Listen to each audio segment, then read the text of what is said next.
Vai lá no bate-papo, gente. Aí, Olá, olha aí a Késia, pô. Késia Tavares, pô. Gente fina pra caraca. Letícia também, a Emily, olha só, o pessoal tá ouvindo bem então, né? Tá tudo bem aí? Estão me ouvindo? Estão ouvindo a Diana? Pelo visto, tudo certinho. Beleza, então. E aí, vamos começar? Vamos lá. Deixa eu ver quantas pessoas tem mais ou menos aqui. Tem gente na sala de espera ainda, é esquisito. Eu acho que é a galera que não consegue entrar, porque já tem 100 participantes, ó. Não, tem 30. Aqui? Ah, é verdade. Deus me livre. É o que a gente avisou, né, gente? São 100 participantes só essa plataforma, porque foi nosso teste. Se der certo, a gente bota para ter mais participantes, né? Exatamente. Ah, o pessoal falou que o link estava dando erro. Algumas pessoas me falaram isso mesmo. Ah, então é isso. Eu não sei o que estava dando erro, porque todo mundo falava, tá dando erro. Aí eu clicava lá e estava normal. Aí falaram que pelo desktop conseguiam, pelo Chrome conseguiam. Cara, minha esposa tá na sala com o celular e eu tô ouvindo daqui a gente falando. Eu acho que tá pegando um pouquinho aí, mas deve ter alguns lugares que a conexão pode ser que esteja ruim também. Pelo menos a gente sabe que o pessoal tá ouvindo a gente assim. É verdade. Fala aí um pouco, Diana. Vai Vamos começar. começar aí. Então, gente, essa live foi um teste que a gente quis fazer para ver se o pessoal gosta do conteúdo que a gente vai dar e tal, o pessoal que já acompanha a gente no Instagram. Pediram muito para a gente fazer isso. A gente estava combinando de fazer isso o quê, Renata? Um mês Cara, e meio, 2 meses, não faz lembro. quase 3 meses já. E Eu aí a acho, gente falou, vamos fazer. E aí foi. eu acho que fazia assim, não fazia muito tempo que a gente tinha se conhecido e o pessoal começou a falar tal. Demorou, mas saiu, né? Demorou, Então, mas saiu. Então, gente, o nosso intuito com essa live é ter um bate-papo mais informal mesmo sobre design, sobre a nossa história, que o pessoal pede para a gente contar um pouquinho de como que a gente chegou até aqui, como que a gente começou no design, o que a gente já passou, como que a gente se descobriu, o que fez a gente melhorar como designer, né? Então, a gente resolveu compartilhar um pouquinho dessa nossa história com vocês e falar um pouquinho sobre os conceitos e a estruturação dos projetos por trás das marcas, né? Que é o que a uhum. gente prometeu, que era a essência das marcas por trás da identidade visual, né? Então, vou pedir para Renata falar, começar com ela, um pouquinho da história dela. E aí, Renata, como é que você chegou até aqui? Gente, foi uma pernada. Então, sim, só falando aqui, a gente estava falando aqui que foi antes de eu ficar doente, que a gente já tinha falado da live, e é verdade, gente. Foi, na verdade, foi bem antes, a gente já estava conversando, mas enfim. Então, eu tenho 13 anos de estrada aí já no design, e eu comecei no design por acaso. Eu confesso que quem escolheu para mim praticamente foi meu pai, porque eu queria ser baterista de banda de rock, gente. Então, Eu acho então, que combina. pois é. E aí, inclusive, meu nome, eu vou até depois contar essa história, meu nome, Caraí, veio disso. Mas então, e aí, como eu já tinha terminado o colégio e estava parada já há um tempo, meu pai falou assim: por que tu não faz um curso de design e me ajuda a fazer a vetorização das artes, porque meu pai trabalhava com serigrafia. Só que eu peguei gosto pela coisa e eu fui fazer faculdade, né, de design. Eu me formei pelo Cefet Pará, na época eu morava em Belém. E, e eu comecei a gostar muito, muito mesmo de design, principalmente de brand.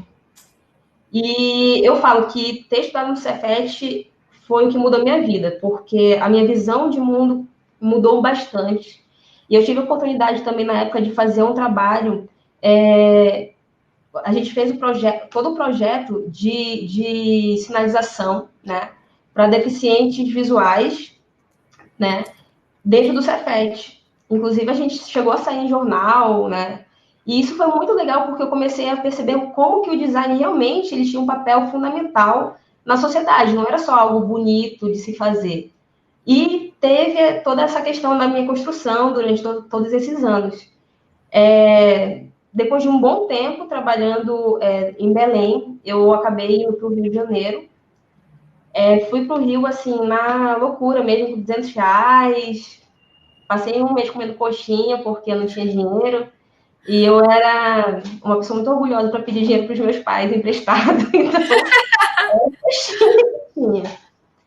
E no Rio eu tive a oportunidade de ir trabalhando, né? Mudei de agências, assim, mas eu tive a oportunidade de ir trabalhando com empresas bem grandes, como Petrobras. Fiz algumas coisas para Transpetro, endomarketing para Transpetro e para Petrobras. Cheguei a fazer também um projeto para Shell, né? E foi quando eu tive a oportunidade de fazer todo o rebrand da Armico Staco, que é uma transnacional. E foi aí a grande sacada, né? Porque eu pensei, caraca, eu posso fazer isso aqui a minha vida. Porque se uma transnacional tem a possibilidade de fazer todo um projeto de brand, por que não as empresas de pequeno porte, né? A galera que trabalha com MEI não pode ter também um trabalho de qualidade. E eu fui amadurecendo, né, isso na minha cabeça. Eu vou trabalhar por conta, só que eu tinha medo, porque eu era muito jovem. E eu passei 4 anos no Rio, e isso deu tempo de eu amadurecer bastante, até que eu vim para Curitiba. E eu decidi, depois de não dar certo numa agência aqui, na única agência que eu trabalhei aqui, eu decidi que eu ia trabalhar por conta própria. E foi o grande medo, né?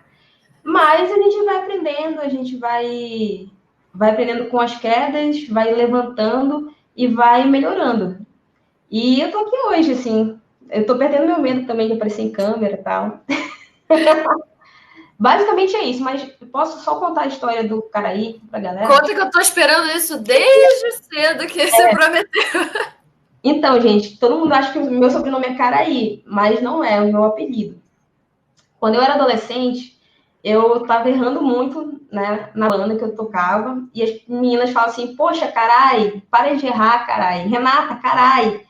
E aí elas acharam que ficou muito bonito Renata Carai. E elas iam lá pra frente da minha casa e ficavam me chamando de Carai, Carai. E aí uma pergunta e falou assim, chama pelo menos de Caraí, que é menos feio. Só que quando eu cheguei na faculdade de design, os meus amigos achavam que meu sobrenome era Carai. Porque Eu achei. E eles botaram no trabalho Caraí. E quando eu fui ver, já para entregar o trabalho pro professor, eu falei, não, meu sobrenome é Bezerra, meu sobrenome é Bezerra. E o professor, deixa Caraí, de designer. Ninguém vai lembrar de uma Renata Bezerra, vão lembrar de uma Renata Caraí. E eu fiquei com o Renata Caraí. Então vocês já sabem, né? Vem de caralho. Vem de caralho, vem. É exatamente isso, né? Qual é esse o nome da nossa banda que a gente falou? Tu quer saber o nome da minha banda? Não, é que a gente falou que ia formar uma banda. Coé e carai. Coé Carai. Coé, carai. É uma dupla sertaneja, pô. Ai, gente. Maravilhoso. Vai lá, Diana. Fala pra gente. Ai, gente. Então vamos lá. Eu não sei se eu já falei um pouquinho da minha história nas lives que eu fiz com o pessoal aí, com o Will. Mas a minha história é um pouco, não sei, meio. Nada, muitas viagens e tal. Mas foi assim, desde a escola, eu sempre quis trabalhar com alguma coisa que tivesse significado e tal, né? Tipo, ai meu Deus, vou mudar o mundo. Ai, vou, sei lá, fazer engenharia ambiental. Vou, não sei. Aí eu fiz vestibular para direito, Caraca! história, biologia, publicidade e passei para publicidade. Entrei na SPM. Uhum. E aí, no meio do primeiro período da SPM, eu falei, cara, que inferno, eu não aguento mais estar aqui, eu não quero ir embora, que coisa chata, insuportável, não sei o quê. Aí eu me desanimei e fiquei num limbo tão bizarro que eu tava fazendo alguma coisa fútil, que eu tava fazendo, sei lá, não é fútil, mas na minha cabeça era na época, sabe? Que, ai meu Deus, eu vou para biologia, ai não sei o que, eu vou para história, não sei o que eu faço, eu vou vender minha arte na praia. E aí eu conversei com um amigo, era Antônio o nome dele, conhecido na verdade, E ele me explicou o que ele fazia. Aí eu falei, gente, que lindo, vou desenhar o dia inteiro. Vou entrar no design porque eu gosto de desenhar. Porque até então, o design, para mim, era uma pessoa que faz roupa. Essa era a minha concepção de designer, né? Alguém que cria roupas. E eu falei, não, nunca vou querer fazer isso. E aí eu fui descobrindo a profissão e tal, entrei, pedi transferência na SPM mesmo, de publicidade para design. E aí fui fazer design. Gente, eu comecei amando, passei para odiar, aí comecei a amar e passei para odiar. E eu desanimada na faculdade, sabe? Não queria nada com nada. Não estava conseguindo ir. E aí teve um período que eu tranquei por 6 meses a faculdade, porque eu entrei numa de ansiedade, sabe? De ficar mais reclusa. E isso foi muito sério, porque eu não sabia o que esperar da minha vida, né? Então, eu tranquei por 6 meses para descobrir o que eu queria. Não descobri o que eu queria. Aí voltei para a faculdade muito forçada por mim, porque eu sempre me cobrei muito. E isso faz muito mal, gente. Assim, vocês podem se cobrar num nível que seja saudável, sabe? Mas no nível de cobrança, de pressão que a gente vive, eu imagino que a maioria das pessoas que estão aqui vivem, é muito ruim. É muito prejudicial, né? Então, eu voltei para a faculdade, ainda super desanimada com design. Só que aí, eu no 6º, no 7º período, eu descobri uma aula incrível com uma professora maravilhosa chamada Beatriz Russo. E ela mudou a minha vida, assim, de um jeito que acho que ela nem faz ideia, sabe? Porque até então o design para mim também era muito fútil, sabe? Não era nada, era, eu vou criar artes. Era uma coisa muito estética. Eu sabia que design era projeto, porque a SPM tem esses ensinamentos e tal, mas eu não sabia do lado que o design, na verdade, era uma ferramenta de transformação socioambiental, que você podia mudar a vida das pessoas através dele. E eu fiquei apaixonada por isso, cara. Eu descobri através do design thinking. Aí do design thinking eu passei para o design emocional, para o design positivo, para o design social, que eu fiquei assim encantada. Então, assim, aquela professora mudou a minha vida de um jeito que eu acho que ela realmente não faz ideia. Porque eu não estaria aqui hoje se não fosse ela. Então, eu estagiei em vários lugares. Comecei num estúdio de fotografia, não curti. Aí eu fui para a Secretaria da Cultura aqui de Niterói, da minha cidade. Aí saí, foi maravilhoso também, aprendi muito. Só que eu mexi assim com web, com mídias sociais, e eu não curtia. Eu nunca encontrei o que eu curtisse. E aí na faculdade eu falei, eu quero fazer site. Eu quero fazer 3D. Eu fiquei apaixonada por várias coisas e ao mesmo tempo não fiquei apaixonada por nada. E eu tive aula de marca um período só, uma matéria, sabe? E assim, foi meio irrelevante para mim na época, não sei por quê. Eu só descobri minha paixão por marca depois. Eu estava trabalhando numa empresa chamada 3, que eu me demiti dela. Não era uma empresa não era uma empresa legal. Ela até mudou de nome agora. Ninguém gostava da empresa. Se alguém tiver aí da empresa, provavelmente vai concordar comigo. Que era um inferno. Eles faziam a gente trabalhar pra caralho, pra receber mal pra cacete, pra ficar lá às vezes 14 horas por dia. E o cara nem pagar Uber pra gente voltar pra casa, sabe?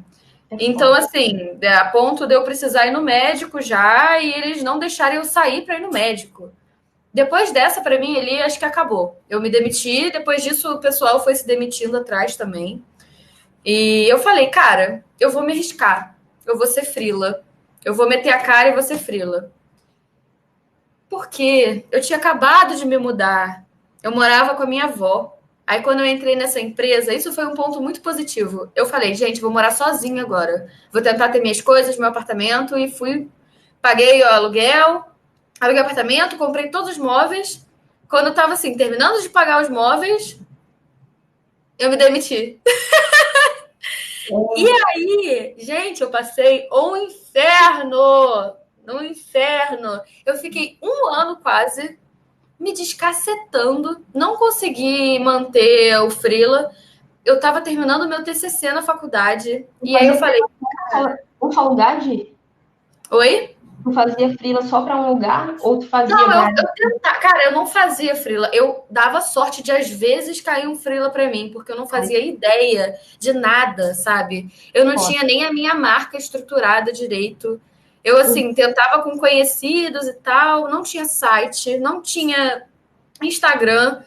Eu, assim, eu fiz tudo errado, sabe? Eu fiz tudo errado. E aí, eu, assim, terminando o TCC, com freela, pagando apartamento, gente, a minha vida nessa época desandou completamente. Mas aí, aos pouquinhos eu me mudei, vim morar com meu namorado. E aí a gente dividindo as contas ficou mais tranquilo. E aí eu falei, cara, agora eu vou focar. Eu me formei, gente, acho que alguém perguntou aqui. Eu me formei no meio de 2018, no meio do ano passado, sabe? Então, assim, eu. Agora, velho. Sabia que você ia falar isso? Eu me formei, eu sou um bebê. Eu falo, cara, eu sou um bebê no design, sabe? Eu acabei de me formar e antes de me formar eu já estava metendo a cara. E eu falo que eu aprendi a ser designer no 8º período da faculdade, porque até então eu achava que o design era puramente estético, parte conceitual, mas 90% estético, se não ficasse bonito não ia dar certo, sabe? E não é assim, cara. Eu simplesmente não sabia ser designer. Eu era a pior designer da minha sala. Só fazendo aí uma colocação, eu acho que a grande maioria das pessoas que entram no curso de design ou que se aventuram a trabalhar com design acredita que design é só estética. E acho que você vai entrar. Eu lembro assim que quando eu fui fazer vestibular para design, eu me formei em design industrial. Na época não tinha, na época eu acho que estava na primeira ou segunda turma de design gráfico na UEPA, que é a estadual lá do Pará. E era muito novo, não tinha nenhum estúdio de design em Belém. Cara, pensa, o design já demorou para se parecer, né? no sul-sudeste. Imagina norte e nordeste, como já demorou mais ainda. E eu fui fazer design industrial, porque era o que eu tinha passado. E eu lembro que eu cheguei lá, pô, sei desenhar, né? Eu não tinha passado, eu não tinha passado em arte visual por causa de matemática, que eu não sei nada de matemática. E meu irmão é matemática. E eu tinha feito assim uma pontuação ótima no exame, no exame mesmo, né? Na prova prática de arte. Só que quando eu cheguei lá, eu tinha que saber eu tinha que estudar desenho arquitetônico, desenho geométrico, um monte de coisa, um monte de matemática para poder fazer as contas, para fazer desenho geométrico, não sei o quê. E eu pensei, meu Deus, eu não vou conseguir me formar nisso, cara, eu não vou conseguir me formar. Me formei porque eu não saía lá de dentro. Eu amava ficar lá. Eu, às vezes, dormia lá, porque eu queria ficar o dia inteiro lá no laboratório de design, projetando as coisas. Que resenha! E eu acho que a galera é muito isso, tipo, chega na faculdade, aí eu vou só desenhar. Chega lá, é um monte de coisa absurda que você tem que aprender. E o design, ele é assim, ó. É um monte de coisa que você vai aprender, cara. E não quer dizer que você vai gostar e querer fazer tudo aquilo, né? Exatamente. Porque, cara, a maioria das pessoas, pelo que eu vi, entra na faculdade achando que design é uma coisa. E é isso mesmo. Alguém falou aí da mentalidade da pessoa da faculdade. Gente, Exatamente. sinceramente, as faculdades não estão preparadas. Nem a SPM, todo mundo fala, porque a SPM, não sei o quê. Gente, nem a SPM está preparada para a nova mudança de mentalidade que está vindo. Não tá. Tá? Não tá, porque assim, uma coisa que um menino maravilhoso que eu conheci dando palestra na SPM, o nome dele é Matheus Portela. Eu nem sei se ele está assistindo, ele falou que assistia, acho bom você estar assistindo, Matheus. Mas ele me falou o seguinte: eu já saquei o que é a SPM, conversando com algumas pessoas. A SPM, eles largam você até o 6º período para aprender na marra. Depois eles dão o processo. Porque realmente a gente não tinha processo nos primeiros períodos. Gente, processo é a coisa mais importante. Como assim? Então, assim, eles vão dificultar a nossa vida de N motivos, por N motivos, e ainda não vão dar processo, que é a coisa mais importante para a gente aprender, sabe? E aí, a gama da profissão que eles abrem é a partir do 6º, 7º período, que eu acho um absurdo. Porque o pessoal não conhece a profissão que tem. Eu dei muita sorte no Cefet, E eu acho engraçado, porque na época, quem fazia design no Cefet era super discriminado por quem fazia design na UEPA, que era estadual. E o Cefet é federal, né? E só porque era Cefet, porque era tecnológico, assim, Cefet, foda-se, UEPA, melhorzão. E eu dei muita sorte de Cefet, porque eu tinha, assim, professores que eram doutores em engenharia, em arquitetura, em design. A nossa professora, né, de História da Arte, ela é super conhecida na Europa, cara. Ela é simplesmente a diretora do Pará, sabe? E depois da gente pressionar muito ela, ela virou, inclusive, a coordenadora do curso. E, tipo, eu tive uma base muito boa, porque eles eram muito metódicos, sabe? E justamente por eles terem uma bagagem profissional de outras áreas, isso fez com que ajudasse muito a gente. Mas para vocês terem uma ideia, o curso ele era tão assim metódico mesmo que de todo mundo que eu conheço da minha turma, só eu sou designer hoje. A galera, tipo assim, Eles não não sabem lidar. Eles não sabem lidar para manter a pessoa. Belém não tem, simplesmente naquela época, então, não tinha estúdio de design, você ia para publicidade, como foi o meu caso, que eu fui para publicidade. E, cara, as pessoas tipo, têm que saber que tem que ter base, e base teórica, processo é fundamental. Eu não Tem consigo. muito técnico que eu vejo, ferramenteiro. E, gente, não é porque é técnico que é ruim, sabe? Eu acho que esses cursos tinham que se adaptar ao mercado, à mentalidade das pessoas, ao mundo que está vindo aí, sabe? Cara, dá uma base teórica, dá uma base conceitual, sabe? Não é você aprender uma ferramenta e tal. E eu também não gosto de discriminar quem, eu só sei de ferramenta, porque, gente, vocês não têm culpa nenhuma de saber sua ferramenta. Nenhuma, sabe? O que acontece é que as faculdades, os técnicos e qualquer coisa que você veja na internet hoje em dia, a maior parte delas, você vê uma coisa muito mercadológica, muito competitiva, muito robótica, muito individualista, do designer ficar longe do cliente, sabe? Do designer aprender ferramenta e acabou. Então, assim, não é culpa sua você... mas eu não sou designer, então, se eu não tenho base teórica? Não, cara. Você é designer, sabe? O problema é que as instituições de ensino, sejam elas online ou não, elas não estão sabendo lidar com essa nova demanda que o mercado está tendo. Que são essas conexões que as pessoas estão procurando, que é o design é projeto, que o design é uma ferramenta de transformação social, que o design pode gerar emoções. O design não é estética, sabe? Exatamente. O design é troca. É o que a gente está fazendo aqui agora. Isso é design, sabe? Isso é troca, é empatia, é você gerar empatia para quem você está projetando. E isso está muito em falta. Principalmente nas instituições de ensino, que pagas ainda, porque você paga o olho da cara para não entender o que é empatia, sabe? Isso é muito triste. O João está falando aqui, a experiência é fundamental, claro, mas a fundamentação teórica é a academia que te dá. E sim, cara, tem que, tipo, a academia deve te dar essa fundamentação teórica. Porém, a gente precisa... Porém, nem toda dá. Sempre tem um porém. A gente tem que pensar da seguinte forma: se você não faz uma faculdade ou você não faz um curso, né? Hoje em dia a gente tem internet. Você consegue baixar e-book, você consegue baixar livro, você consegue estudar, independente de ter tido a oportunidade de fazer uma faculdade ou não, sabe? E é uma coisa que eu critico bastante, né, no design, porque tem muita gente que tem um talento absurdo, mas não se aprofunda. E aí, quando vai cria algo muito raso. Juntos e Shallow Now, eu tinha que fazer essa... Olha só, deixa eu resgatar uma coisa que que a Renata falou, porque eu tenho certeza que essa pergunta surge muito para você, Renata. Muita gente vai perguntar: você fez faculdade? Mas eu preciso fazer faculdade? O que acontece é o seguinte: eu acho que existem pessoas e pessoas. Eu sou uma pessoa que, se não tivesse feito faculdade, eu jamais saberia o que é o design. Entendeu? Mesmo sendo só ferramenteiro, mesmo sendo teórico, mesmo sendo qualquer coisa, eu não entenderia nada de design.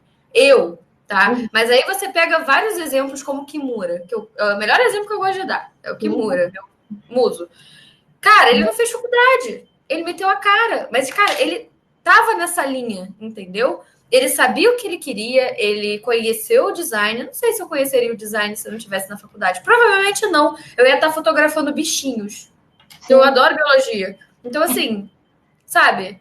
Eu acho que cada um é cada um. Se você sente a necessidade de fazer uma faculdade, eu acho muito legal. Eu acho que você vai ter uma base muito maneira, tá? Mas eu acho que se você não quer fazer uma faculdade, você não tem saco para faculdade, eu entendo. Porque o sistema de ensino hoje em dia é tão retrógrado, tão fechado, tão mente assim, que eu entendo, sim, de verdade que seja difícil para algumas pessoas fazerem faculdade. Mas assim, se a pessoa conseguir, eu acho maravilhoso. Eu acho que você vai conhecer gente, você vai fazer networking, você vai aprender coisas que você não imaginava aprender, sabe? E assim como existem muitos cursos muito bons online, sabe? Porra, o curso do Kimura, o curso do Caio, o curso do Emerson, o curso do Will. Poxa, o curso do Will mudou a minha vida, sabe? Eu conheci todo mundo através do curso dele. Ele começou a me chamar para fazer live, foi assim que eu fui construindo, sabe? O meu posicionamento. Ele me ajudou muito nisso. Então, assim, você não precisa fazer uma faculdade se você não sentir que você deve fazer. Mas se você tiver dúvida e você puder fazer uma faculdade, eu acho muito legal pela experiência, sabe? Eu me fudi na faculdade. A faculdade inteira eu só me fudi. Só me fudi. Mas eu não me arrependo. Porque eu não estaria aqui hoje, sabe? É errado o que eu fiz, mas eu fazia o trabalho dos outros de identidade visual. Já fiz trabalho dos outros na faculdade. Já pedi pra gente pagar pra fazer. Eu fazia trabalho de desenho arquitetônico pra galera de arquitetura, gente. Pra ganhar dinheiro. É sério. Pra poder ter dinheiro lá. A gente se vira como a gente pode, né, cara? Mas olha, isso é verdade. Eu vejo assim, a gente... Tipo, nós não somos de família rica. A minha família... Eu tive oportunidade, eu falo, eu sou privilegiada porque eu nunca estudei em escola pública. O meu pai, ele, né, com muito esforço, conseguiu pagar a minha escola. Mas ele sempre falou isso: filho meu, eu não vou pagar a faculdade. Ou passa numa pública, ou não vai fazer. E depois de ter me formado e já estar trabalhando no mercado de trabalho, eu ainda ficava eu tinha muita aquela mentalidade: caraca, o meu irmão e minha irmã são formados na federal, o meu irmão está fazendo mestrado, é professor da Universidade Federal, e a minha irmã fazendo pós, e eu e eu tenho um diploma de tecnológico. Gente, eu cheguei a fazer 1 ano de comunicação multimídia ainda, pagando, né, praticamente todo o meu salário, que era muito pouco na época, porque Belém pagava muito pouco, não sei como está agora, mas na minha época pagava muito pouco, isso em 2011. E eu fiz faculdade 1 ano para estudar tudo que eu já sabia. Foi isso. No entanto, que no final do ano, quando eu tranquei a faculdade já para ir morar para o Rio de Janeiro, a coordenadora perguntou se eu não queria dar aula no tecnológico da faculdade. Porra! E eu falei assim, poxa, eu agradeço, mas eu tô indo embora para o Rio de Janeiro. E foi a melhor coisa ter ido para o Rio, passado fome, comer coxinha. Porque eu não teria a mentalidade que eu tenho hoje. Porque eu não teria vivido muita coisa que fez com que eu chegasse onde eu tô. E uma coisa que eu posso falar para vocês, né, que é muito real, hoje em dia, quando você tem privilégios, você tem mais responsabilidade ainda de chegar onde você quer, sabe? E aí a gente cai exatamente naquela questão de que tem muito designer que não teve os mesmos privilégios do que uma grande maioria e faz um trabalho sensacional, cara. Sensacional. Sensacional, exatamente. E tem gente... Nem todo mundo pode pagar uma faculdade, gente. Exatamente. E tem gente saindo da faculdade que o papai e a mamãe pagam e não sabe o que uma galera sabe estudando por conta. Por isso que eu falo assim, é importante fazer uma faculdade? Mas é mais importante você querer estudar, sabe? Independente de como seja, né? Exatamente. E isso tem muito a ver com a questão de como você quer que o design seja e para que você vai usar o design, sabe? Não é somente você fazer marcas bonitas. Eu não falo que eu faço marcas bonitas. Eu faço marcas com propósito para empresas que têm propósito, sabe? Eu faço marcas... que gosta. Design de propósito. Exatamente. Eu faço marcas Porque eu acredito que fazendo marcas eu vou estar ajudando a sociedade de alguma forma, sabe? Seja essa empresa que vai crescer e vai proporcionar mais emprego para a sociedade, seja um futuro projeto que eu possa vir a pegar, né? Assim como eu já fiz um projeto ou agora me deu um branco, de acessibilidade, nacionalização, mas é fundamental que a gente queira fazer do design o que ele realmente precisa ser, né? E não é algo bonito, é algo que realmente tem um porquê. E isso, inclusive, eu aprendi no curso do Kimura, gente. Para vocês verem, eu tenho 13 anos de experiência e eu fiz o curso do Kimura. Na verdade, eu estou fazendo ainda. Que eu e eu tô a próxima turma, eu vou estar lá. Passa, é bom. Conhecimento nunca é demais, cara. Se você tiver a oportunidade de investir no seu conhecimento, independente de como seja, não perde essa oportunidade, sabe? Faz mesmo, sabe? Não fica em dúvida. Pois é, e a questão, olha só, né? Uma coisa que você vai gostar, Renata. A Laise, a Laise falou assim: estou achando massa, porque assim como todo mercado, o design também tem preconceito. Vocês estão aí para quebrar esse lance de que o design é só meninos. Exatamente. Laisa, a gente, na verdade, se conheceu exatamente quando a Renata postou no stories dela que o mercado, ele é um mercado muito masculino. Mas não só por causa disso, mas porque os homens se sentem mais confortáveis de aparecer, sabe? De falar. Tanto que você vê aí quem tá dando conteúdo é o Marcelo, o Caio, o Emerson, sabe? O Will. É muita gente. E a gente não vê quase mulheres fazendo isso. E a nossa intenção é realmente chamar as mulheres, a gente produz conteúdo. Não só as mulheres, sabe? Mas mais as mulheres. Poxa, cadê ela? Tainá Furtado, ela é outra pessoa que vocês deveriam seguir. Ela dá conteúdos super legais, cara. Fala muito de humanização, é muito próxima das pessoas. É uma pessoa, assim, que também tem muito o que falar. A Letícia é outra, que tem muito conteúdo bacana, tá? Então, gente, a nossa intenção é exatamente essa. A Kézia começou com o projeto... A Kézia é maravilhosa. Foda demais, assim. A Kézia, para quem não sabe, tem um projeto chamado Minas do Design. E eu e a Renatinha tivemos um prazer enorme de estar lá. Então, assim, depois eu vou falar o perfil de todas elas para vocês seguirem aqui. Eu vou botar nos comentários, tá? Mas a nossa intenção é essa, tipo, não só para as mulheres, mas principalmente para as mulheres, metam a cara, produzam conteúdo. A Renata lembra dos meus primeiros stories. Gente, eu mandava áudio para Renata. Renata, minha boca tá torta. A Diana me mandava making off. Mandava. Eu tinha que conversar, eu tinha que fazer, não, posta, que tá bom, vai lá, faz, não sei o quê. Mas, gente, olha, eu acho que isso é algo muito real. É muito real. Eu comecei agora. Eu já tinha o meu perfil profissional há uns 3, 4 anos já. Só tinha uns 200 e poucas pessoas. Eu postava uns desenhinhos que eu fazia à mão, que eu gosto de pontilhismo, e postava. E aí, no final do ano passado, antes eu tinha um projeto, né, de um escritório online com uma amiga minha. E a gente acabou parceria, não, a gente continuou parceira, mas a gente acabou a sociedade. Porque eu pensei, eu preciso me dedicar ao que eu gosto, que é criação de identidade visual.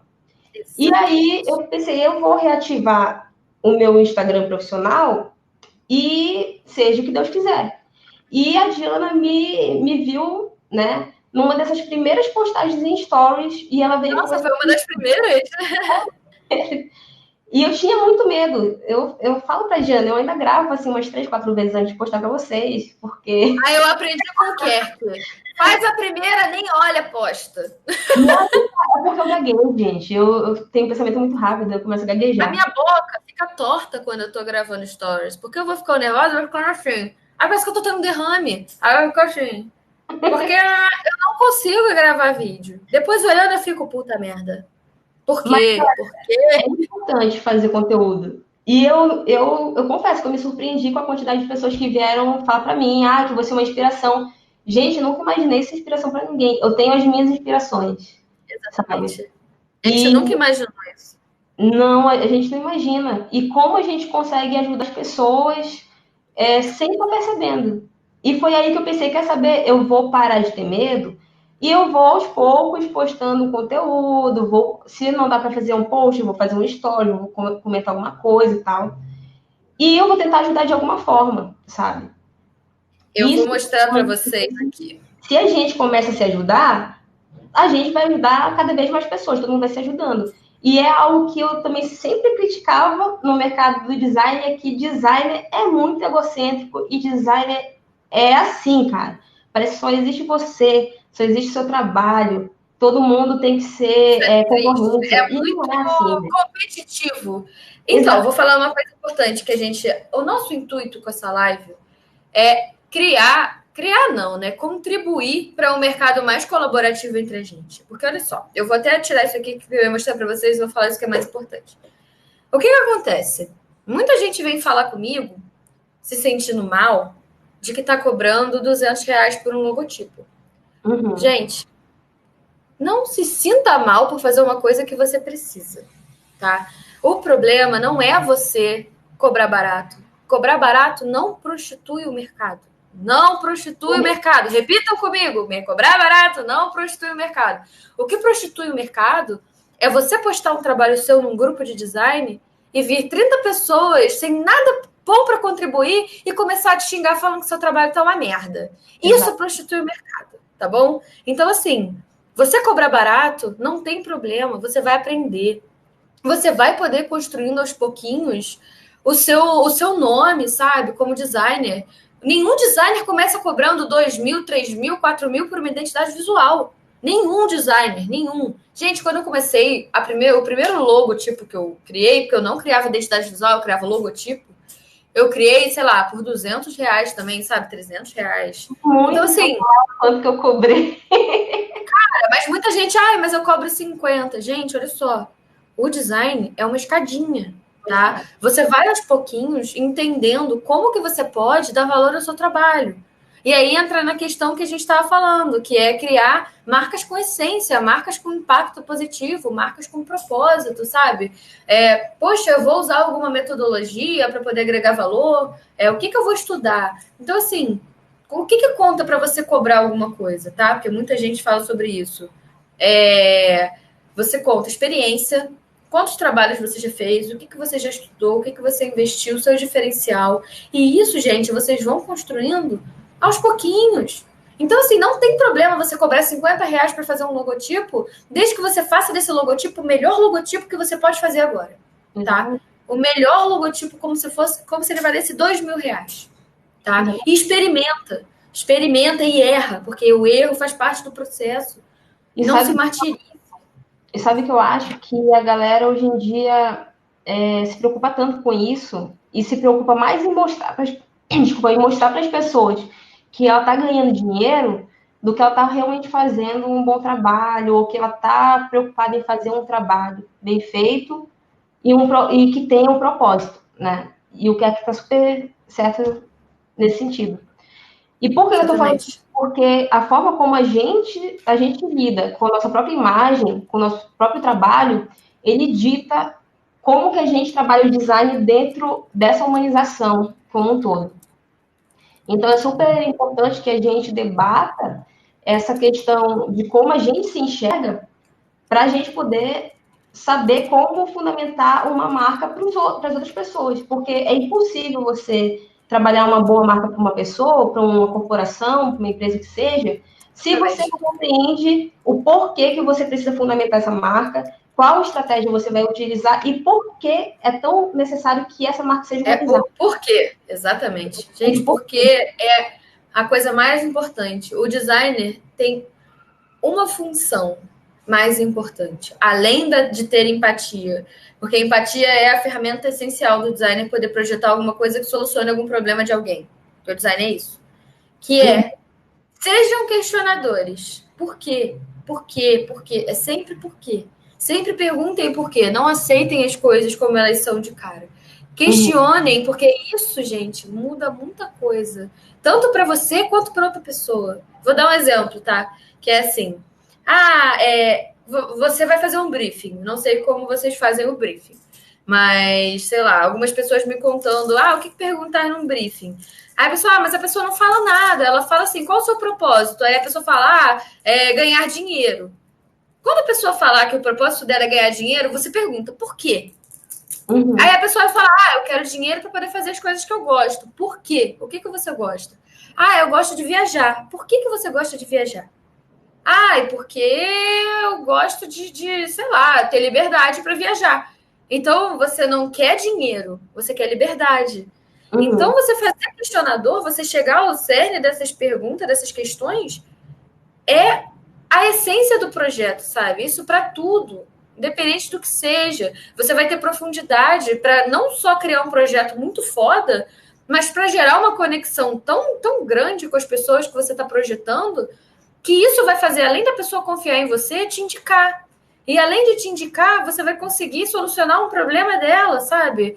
Então, assim, não é só pelo dinheiro. É claro que todo mundo precisa viver, é claro que todo mundo precisa pagar conta.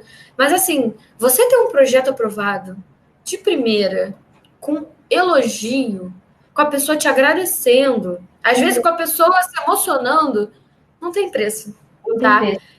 Então, assim, você vai pagar suas contas e, ao mesmo tempo, você vai se sentir uma pessoa... nossa, sua sensação, assim, sabe? Que não tem preço, cara.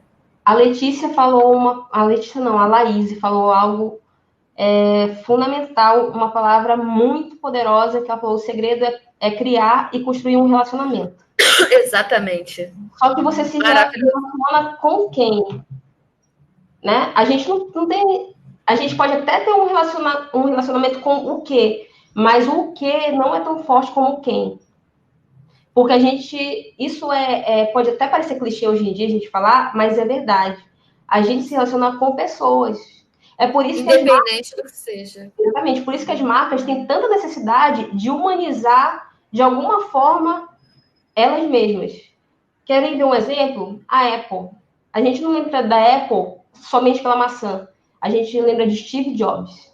Será que a Apple seria tão a Apple se não existisse Jobs? Jamais. Entendeu? A gente lembra também do McDonald's, por quê? Ronald McDonald. Inclusive, é uma história bizarra, né? Muito bizarra, mas ele funcionou. Então, tipo assim, a gente vai se relacionando com o humano, com o aspecto humano da marca. Sabe, tipo, quer ver uma marca que eu acho que é muito interessante a forma como trabalha? A Natura. Gente, a Natura, se você parar para analisar o processo da Natura, é uma loucura, cara. Porque você consegue sentir o que é a Natura, sabe? Olha só, você pegou um exemplo muito bom agora. Eu não sei se você... Rapidinho. A Natura não trabalha uma pessoa, mas ela trabalha um contexto humano dentro da folhinha, exatamente, da embalagem, das cores. Renata, sua câmera tá falhando. Tá falhando? Calma, voltou. Tava verde. Não sei se o pessoal viu. Vai, fala. Então, e é isso. Tipo, a Natura, ela conseguiu passar para uma marca que, teoricamente, não tem nenhuma pessoa, né, representando aspectos humanos de uma forma muito bem. A própria Coca-Cola, que não tem somente uma pessoa, mas ela consegue trabalhar essa questão do humano dentro da identidade dela, da marca como um todo. Então, por isso que é fundamental que a gente crie relacionamento. Só que a gente não cria relacionamento se a gente não compreender a fundo o próprio cliente e quem é o cliente desse cliente. Quem é o cliente final, né? Então, realmente tem que ter um processo muito bem pensado para você conseguir atingir exatamente isso. Olha, a Renata falou uma coisa importante e a Letícia que complementou também.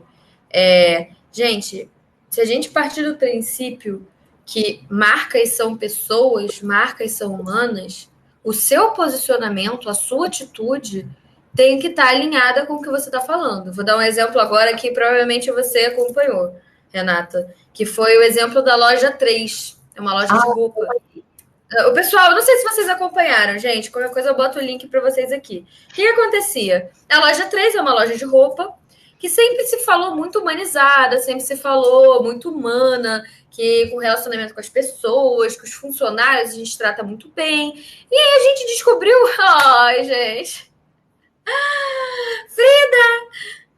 e aí a gente descobriu que não era bem assim, que quem estava por trás da marca, na verdade, tratava os funcionários mal, era racista, era de uma pessoa escrota. E não tem outra palavra, desculpa, mas era uma pessoa escrota, tratava todo mundo mal. E aí, quando as pessoas vieram questionar, né, depois daquela entrevista que fizeram com 11 funcionários, depois mais apareceram, a marca simplesmente fez um posicionamento, uma... Ai, meu Deus, qual a palavra? Hã? Gestão de crises. Então, ela fez um depoimento, não é depoimento, um esclarecimento. Um esclarecimento horrível. Um esclarecimento horrível sobre a situação nada humano, parece totalmente robótico e desmerecendo quem denunciou. Sabe? Como assim, gente? Se você está assumindo um posicionamento, seja o seu posicionamento. Siga ele até o fim.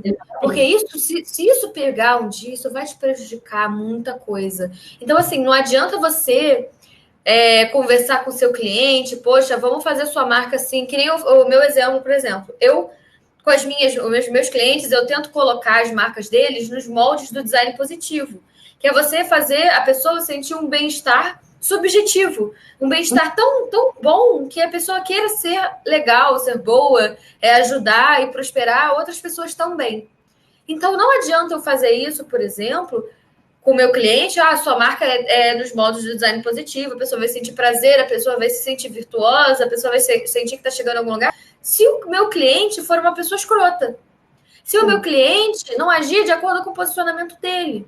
Então, uma coisa, gente, é vocês terem um briefing, no meu caso, eu uso o mapa de empatia e às vezes complemento com briefing, conheçam seus clientes a fundo, assim, a muito fundo. Tenham muita profundidade, sabe? Pesquisem a vida deles, porque às vezes vocês vão criar um posicionamento que não é o seu cliente, sabe? Então, você ter o conhecimento do todo é muito importante para você criar marcas que realmente representem a essência do seu cliente, sabe? Que o seu cliente esteja alinhado com o seu propósito, porque isso é muito importante.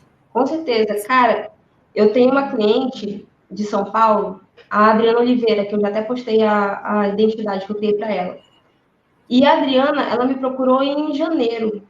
E ela estava assim, super na dúvida, ela queria só que eu fizesse o redesign do logo. E aí eu falei para ela que eu não trabalhava mais desenvolvendo só logo, que eu trabalhava desenvolvendo projetos de identidade. E expliquei para ela por que a identidade era fundamental. E ela falou, depois eu falo com você, e nunca mais me procurou até então.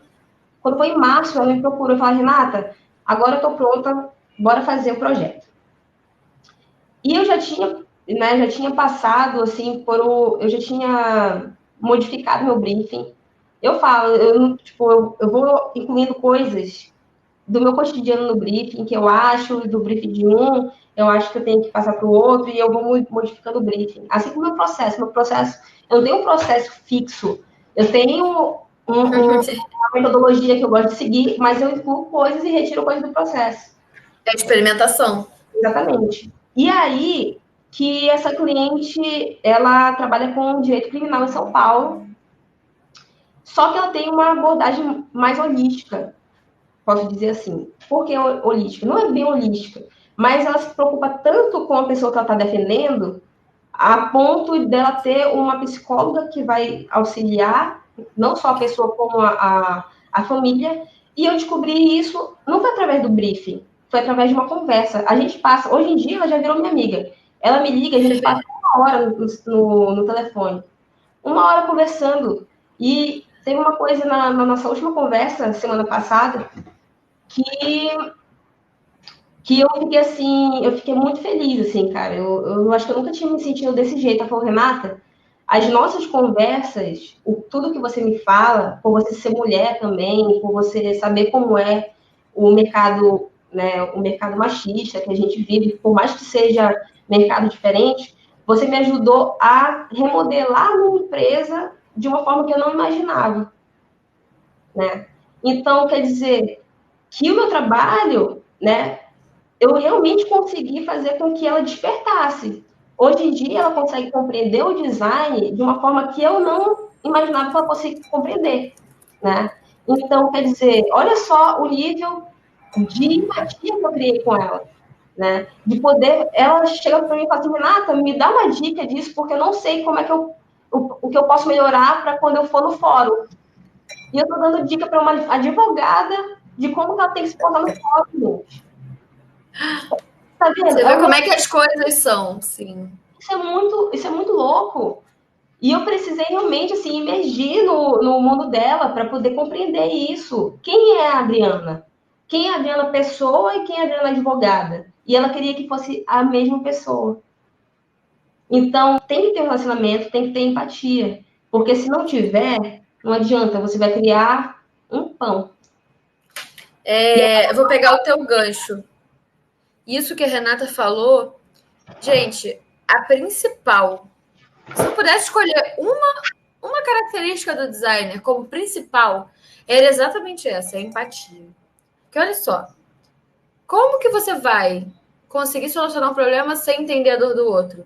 Empatia, existem dois tipos de empatia, tá? É a empatia cognitiva, quando você entende o que a pessoa está sentindo, você tem ciência disso, você consegue compreender o que ela está passando. E a outra coisa é a empatia afetiva. É a empatia afetiva, que é quando você sente em você o que a pessoa está passando, tá? Você sente a dor dela. Vou dar um exemplo, tá? Os psicopatas, eu adoro esse exemplo. Os psicopatas têm uma empatia cognitiva absurda, tá? Eles entendem exatamente o que a pessoa está passando. E eles, inclusive, usam isso com a vítima, tá? Porque eles atraem a vítima, sim. Isso são os psicopatas. Agora, um exemplo que eu estou fazendo um curso de empatia, inclusive, eu quero até fazer um conteúdo para vocês sobre isso, tá? Que ela diz que um exemplo de empatia afetiva que não tem a cognitiva é as pessoas autistas. Elas não conseguem entender o que a pessoa está querendo. Elas não entendem ironia, elas não entendem sarcasmo, elas são muito literais. Então, quando você fala alguma coisa, sei lá, tá caindo o mundo lá fora que você está dizendo de chuva, ele fica nervoso, porque ele acha que está caindo o mundo. Então, eles têm uma empatia afetiva muito aguçada. Assim como os psicopatas têm uma empatia cognitiva muito aguçada, mas não tem a afetiva. Então, quando você chega no equilíbrio de você entender, estar ciente da dor do outro e, ao mesmo tempo, você conseguir se colocar no lugar do outro, cara, é aí que as coisas começam a solucionar problemas, sabe? É aí que as coisas começam. Então, assim, empatia é uma coisa que a gente já nasce tendo, a maioria das pessoas. Mas não quer dizer que você não possa construir a sua empatia. Você pode treinar a sua empatia, tá? Você pode começar, por exemplo, quando você gosta de sair, vou dar um exemplo, e um amigo seu não gosta, tá? E aí você marca alguma coisa que você tá, sei lá, anos sem ver a pessoa, vai ser aniversário, mas essa pessoa não pôde ir no seu aniversário, cabe a você ter a empatia de compreender de que ele não foi porque algum problema pessoal estava passando pela vida dele, sei lá, alguns dos pais morreu, ou então ele perdeu um amigo, ou então ele está passando por um problema de depressão muito sério. Você tentar entender que existem coisas por trás daquela ação, isso é empatia.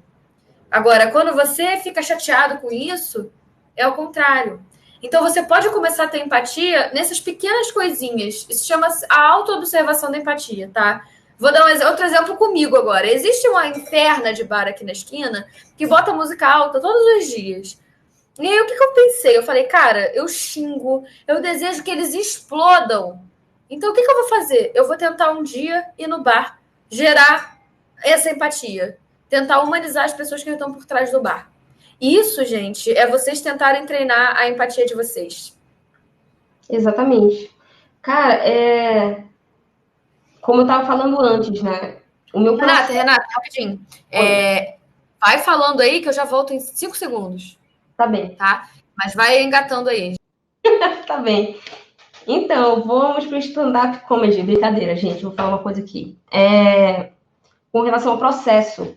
Tem muita gente que me manda inbox perguntando qual é o meu processo criativo, né? E como eu falei para vocês, eu não tenho um processo fixo, porque eu acredito que nós somos seres mutáveis.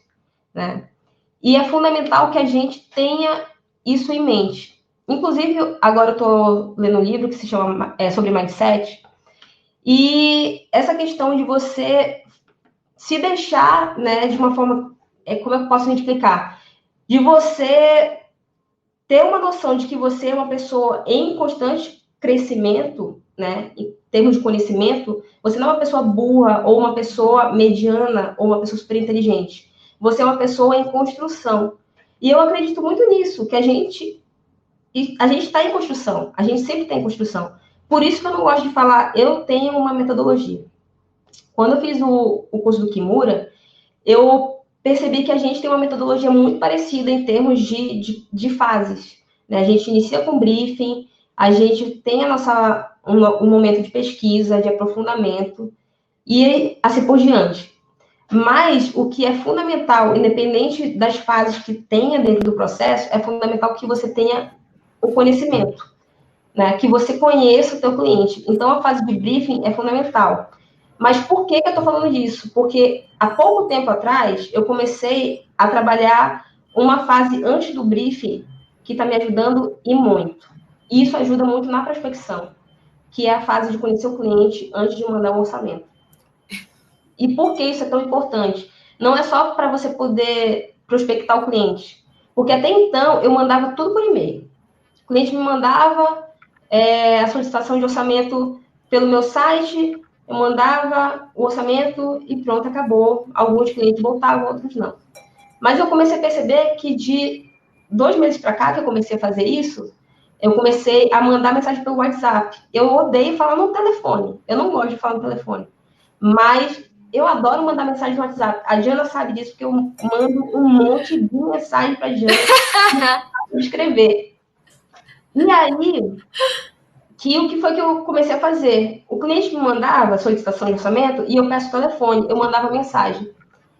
E eu já ia conhecendo o cliente. E isso também me ajudou muito a identificar o tipo de cliente que eu queria atender. O tipo de cliente que tem a ver com a minha cabeça, com o que eu quero para o design. Porque é o alinhamento de propósito. Exatamente. Eu não quero pegar um cliente que queira somente fazer dinheiro. Eu quero pegar um cliente que ele realmente queira fazer algo com a empresa dele, assim como eu quero fazer com a minha. E veja bem, eu falei a minha empresa, eu não me vendo como freela, eu sou uma empresa. Eu tenho CNPJ, eu sou uma empresa. E isso também me ajudou muito nesse processo, né, de fazer com que as pessoas realmente me dessem o crédito de que eu sou uma profissional e que eu compreendo sobre o que eu estou falando. E quando eu comecei a conhecer os clientes antes, quando na conversa com o cliente, eu já sabia se o cliente era o tipo de cliente que eu queria atender, eu já sabia o propósito dele, eu já sabia se o projeto que eu ia desenvolver para ele, qual linha eu deveria seguir. Olha só o quanto do meu processo eu consegui antecipar antes disso. E eu fiz isso antes somente com a minha empatia. Né? Olha só, você falou uma coisa importante desse negócio de propósito, alinhado com propósito. Gente, se vocês sentirem que o cliente não está alinhado com vocês e vocês puderem não atender esse cliente, sigam seus instintos. Porque eu vou ser bem sincera, todas as vezes que o meu instinto apitou de que não atende esse cliente, ele não está alinhado com você, todas as vezes eu me fudi. Todas as vezes, tá? Então, assim, escutem a sua intuição de que, assim, poxa, agora eu tô precisando de dinheiro, eu preciso atender esse cliente, tudo bem, mas se vocês tiverem oportunidade de vocês tentarem minimizar os danos dele não estar alinhado com o seu propósito, tentem fazer isso, porque isso é muito importante também, tá? Tanto para vocês como profissionais, quanto para a pessoa. Porque nada paga um cliente que é o inferno na sua vida, assim. Eu sou super contra falar mal de cliente, tá? Deixar bem claro. Mas assim, se ele não tiver com o seu propósito alinhado, é muito difícil, sabe? Por mais empatia que você gere, por mais que você entenda, você não está de acordo com aquilo que ele está pregando. Então é muito difícil você fazer alguma coisa bem, se sentindo bem, que não gere estresse. E a nossa saúde mental, como pessoa e como profissional, é extremamente importante para a gente conseguir levar nossos projetos para frente, tá? Nada vale a nossa saúde. Nada, tá? Com certeza, cara. Vou só responder uma uma pergunta aqui da Laís é se a gente trabalha com contrato.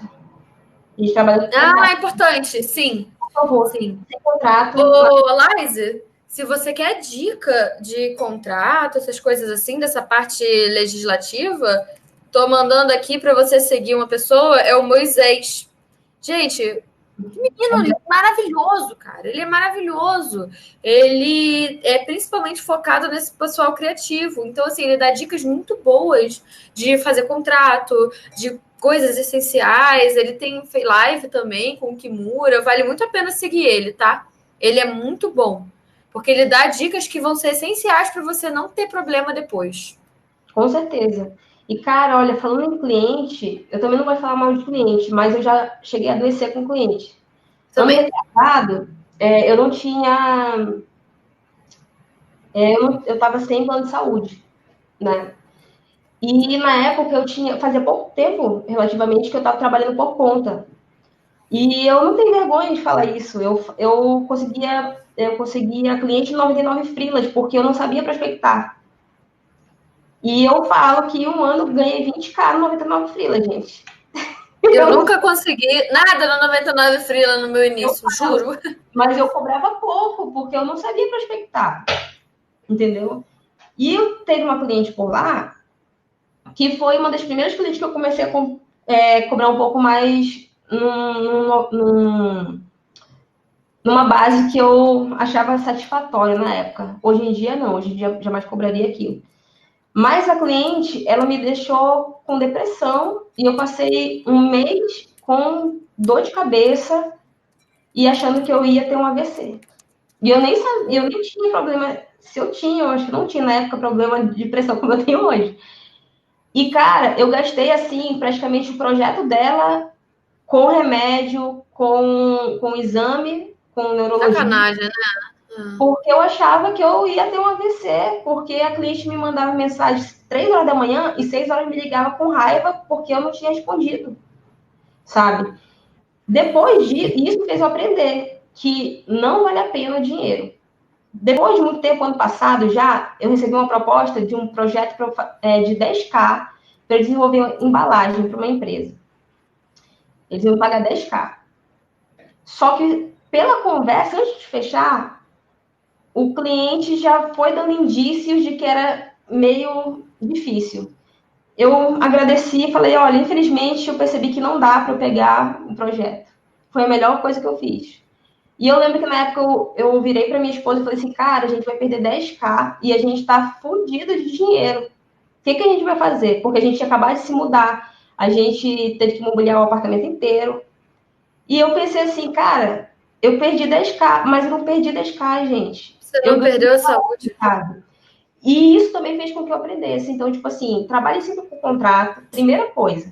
Mas tenha essa conversa com o cliente, já sinta o cliente, sabe? E quando vocês sentirem que não vale a pena... Sente que não vale a pena, não faça. O primeiro processo é atenda o cliente e compreenda o cliente. Depois disso, você fecha e depois disso, você vem o briefing. Pronto, você está bem encaminhado. Olha só, ela falou uma coisa interessante. Eu nem ia comentar disso agora, tá? Eu tava planejando fazer um story sobre isso, porque foi uma situação bem delicada para mim, tá? Esse ano, no início do ano, teve um cliente, na verdade eram 2 clientes, não só eram sócios, me contrataram para fazer o branding deles. E desde o início eu sentia, cara, tem alguma coisa errada. A menina já tinha me pedido orçamento, depois ela sumiu, falou que estava tudo certo, a menina sumiu na época, ano passado, enfim. Aí eu, beleza, fechei com ele. Choraram o preço, meu contrato não era lá essas coisas na época. Beleza. Poxa, deixei dividir em mais vezes. Foi super legal, fiz um mapa de empatia, gerei empatia e minha intuição apitando, tá? E aí, beleza. Fiz a identidade visual, eles falaram, eles demoravam para responder, já atrasaram o boleto na época. E eu assim, não, tudo bem, às vezes eu tenho que entender e tal. Eu super assim, né, idiota, né? O que aconteceu? Falaram que não gostaram da primeira proposta, até aí tudo bem. Eu falei, gente, vocês têm mais uma alteração, não tem problema, tá? Na época eu dava 2 alterações, não tem problema, vocês têm mais 2 alterações, a gente pode fazer. O importante é vocês se sentirem bem com o projeto de vocês. Até então, eu não tinha tido rejeição nenhuma por projeto, tá? Foi minha primeira vez, o que me abalou muito psicologicamente já. Aí beleza, eu fiz a identidade visual toda de novo, fiz o naming deles, o naming eles aprovaram, só que eles aprovaram assim, a gente aprovou, mas a gente queria tanto ver outra opção, ou seja, me fizeram trabalhar mais à toa, tá? E aprovaram a primeira opção mesmo. Enfim, isso não vem ao caso. Aí eu fiz a identidade visual de novo, eles simplesmente falaram, Diana, então, a gente não quer mais o projeto, não. Talvez a gente use o nome. Aí eu, oi? Então, as coisas não funcionam assim, tá? Eu fiz o projeto inteiro de vocês, o contrato tá nisso, isso e isso, o que a gente tinha combinado. E aí, só que o meu contrato estava com muita falha, tá? A conversa do e-mail estava com muita falha também. E depois disso, eu, assim, aperfeiçoei de uma forma que eu acho que é quase impossível a pessoa me passar a perna. Enfim, eles me passaram a perna, pararam de pagar o terceiro boleto. Eu fui super legal, deixei eles dividirem em 9 vezes. Caraca, velho! 9 vezes. Eu nunca mais, isso foi assim, de um aprendizado surreal. Eu nunca mais divido mais de 3 vezes. No máximo, estourando, assim, absurdamente 3. Eu dou a opção de 2. Depois disso... só para quem quer saber, o projeto que eu tô falando foi o último projeto que eu postei no meu Instagram, é o Omnis, tá? Inclusive, eu mudei o nome da mulher para Emera Farias, tá? Que Emera é a deusa da mentira. Eu quis afrontar de forma inteligente. Enfim. Ficou muito no limbo isso. A gente mandou notificação extrajudicial para eles. Eles nunca responderam. A primeira voltou. Eu acredito que ela tenha mentido o endereço, mas a gente pesquisou a fundo, achou o endereço certo, tudo bonitinho. Mandou outra, ela recebeu, nunca respondeu. E a nossa intenção é realmente processar um pouquinho mais para frente. Agora, eu não estou com tempo de ver isso. Mas, assim, eu achei uma puta falta de respeito, sabe? Você tenta ser legal, você tenta ser bacana, sua intuição avisa. Então, assim, o que dá para tirar disso? 3 coisas, tá? Amarrem seus contratos. Muito bem. Pesquisem. Contratem um advogado para ver o contrato de vocês, para ajudar, mesmo que isso tire um dinheirinho de vocês, porque vale a pena, tá? Se a intuição de vocês apitar, escutem a intuição, não deem as costas, não ignorem. E aí, eu esqueci o terceiro. Se eu lembrar, eu falo. Mas os 2 principais é exatamente isso. Vocês tentem gerar empatia o máximo que vocês conseguirem, porque isso é essencial. Mas quando a intuição de vocês grita e vocês acham que tem alguma coisa errada, que vocês não concordam com algum posicionamento deles, a melhor coisa para a saúde mental de vocês é isso. Porque, assim, de coração, a gente... eu, pelo menos, quando via minhas referências em design, eu falava, eles nunca devem passar perrengue. Gente, a gente passa perrengue, eles passam perrengue, todo mundo passa perrengue, tá? Isso me desestruturou emocionalmente, psicologicamente e financeiramente de uma forma que eu não esperava, tá? Então, assim, tirem os aprendizados que vocês conseguirem com as coisas ruins que vocês passam, porque vocês vão evitar cada vez mais coisa. E aí, uma coisa que eu falo muito pro pessoal é: o erro faz parte do processo.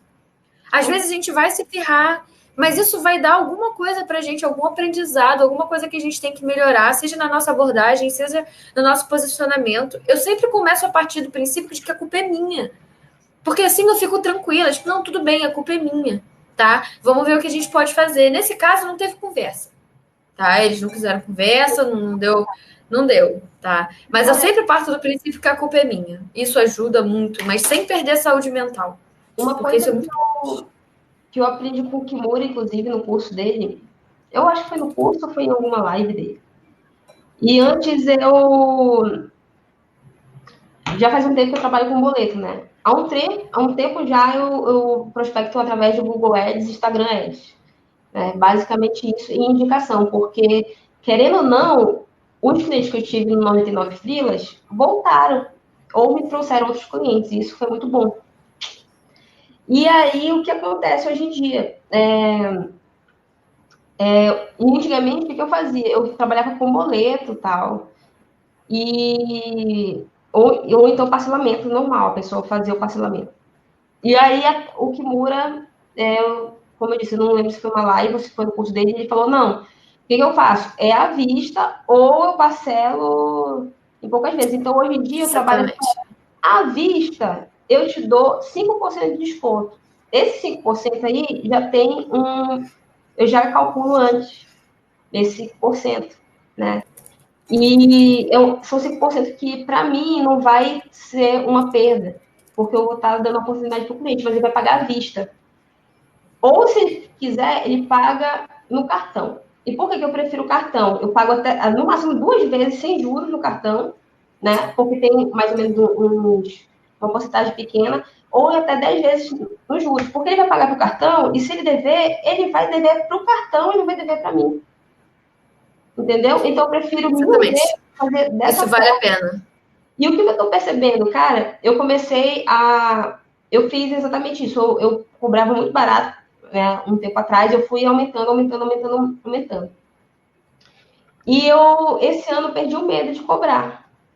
Perdi, eu falei assim, eu tava até conversei outro dia com a Giana sobre isso. Eu falei, cara, eu fiquei muito feliz que eu tô cobrando um valor que para mim tá muito tranquilo hoje em dia, sabe? Que eu pegando os meus 3 projetos, eu vou pra Disney, cara, sabe? É isso. Mas, cara, não tenha medo de cobrar o que você acha que o teu trabalho, ele vale. É um investimento. Design não é um negocinho do Star Wars que eu vou comprar lá. Não, são 10, É uma 15 coisa que vai ficar para sua vida praticamente. Poxa, sem sacanagem, a gente pensando na temporalidade do projeto.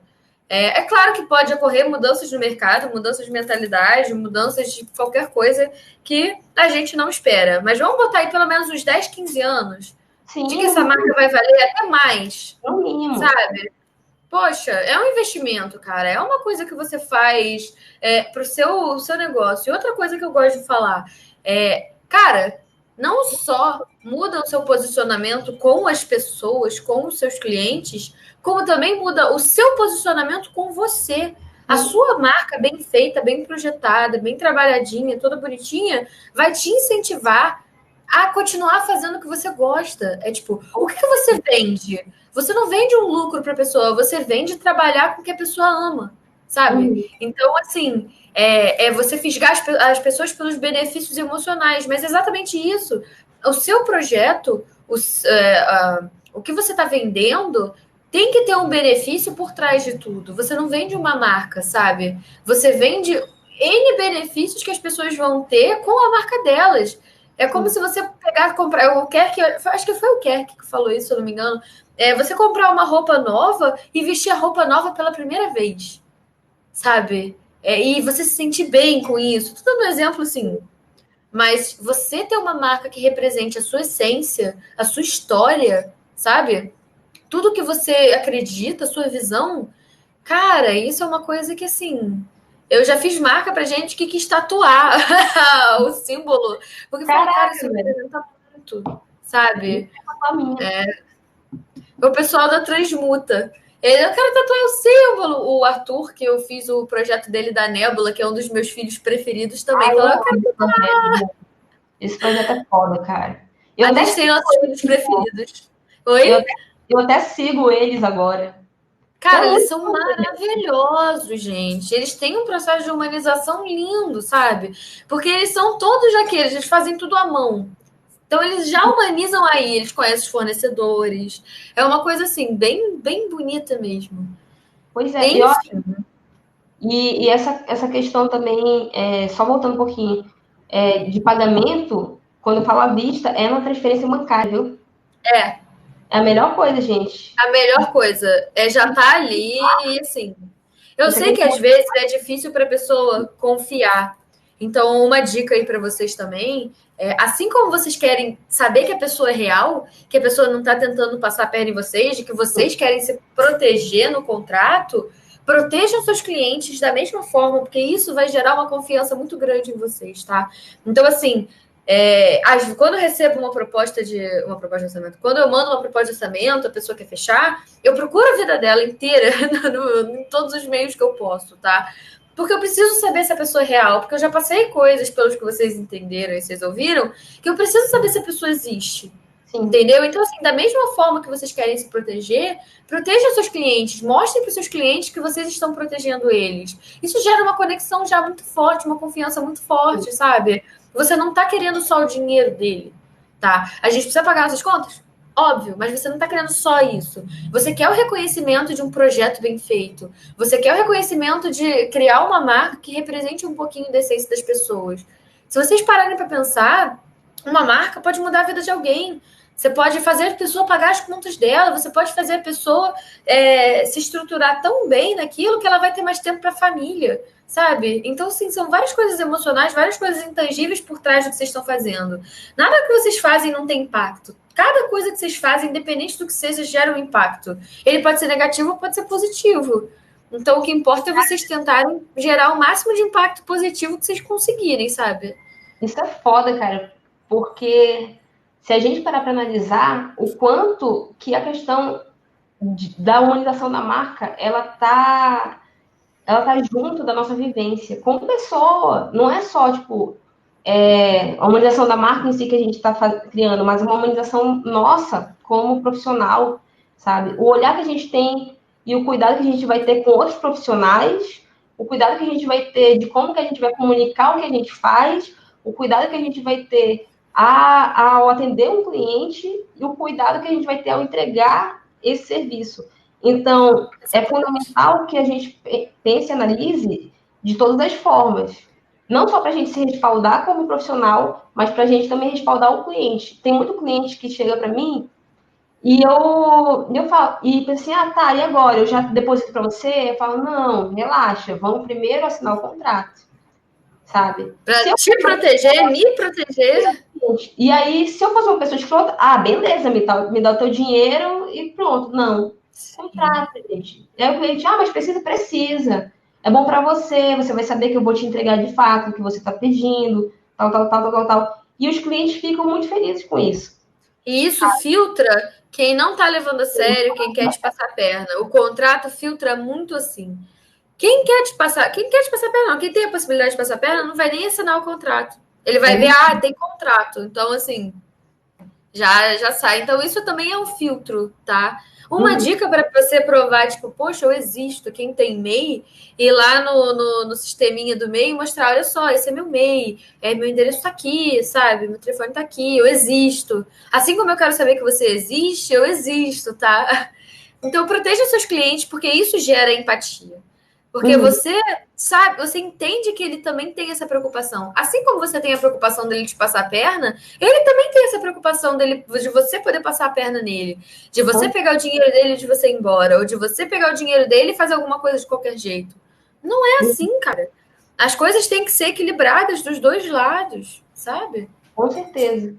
E, gente, não tem como a gente ser autônomo se a gente não tem relacionamento com as pessoas, sabe? É até interessante o que você falou muito um tempinho atrás sobre os grupos de Facebook, principalmente. Eu saí dos grupos de Facebook há um bom tempo, no começo do ano. Eu acho que eu até falei isso para Diana.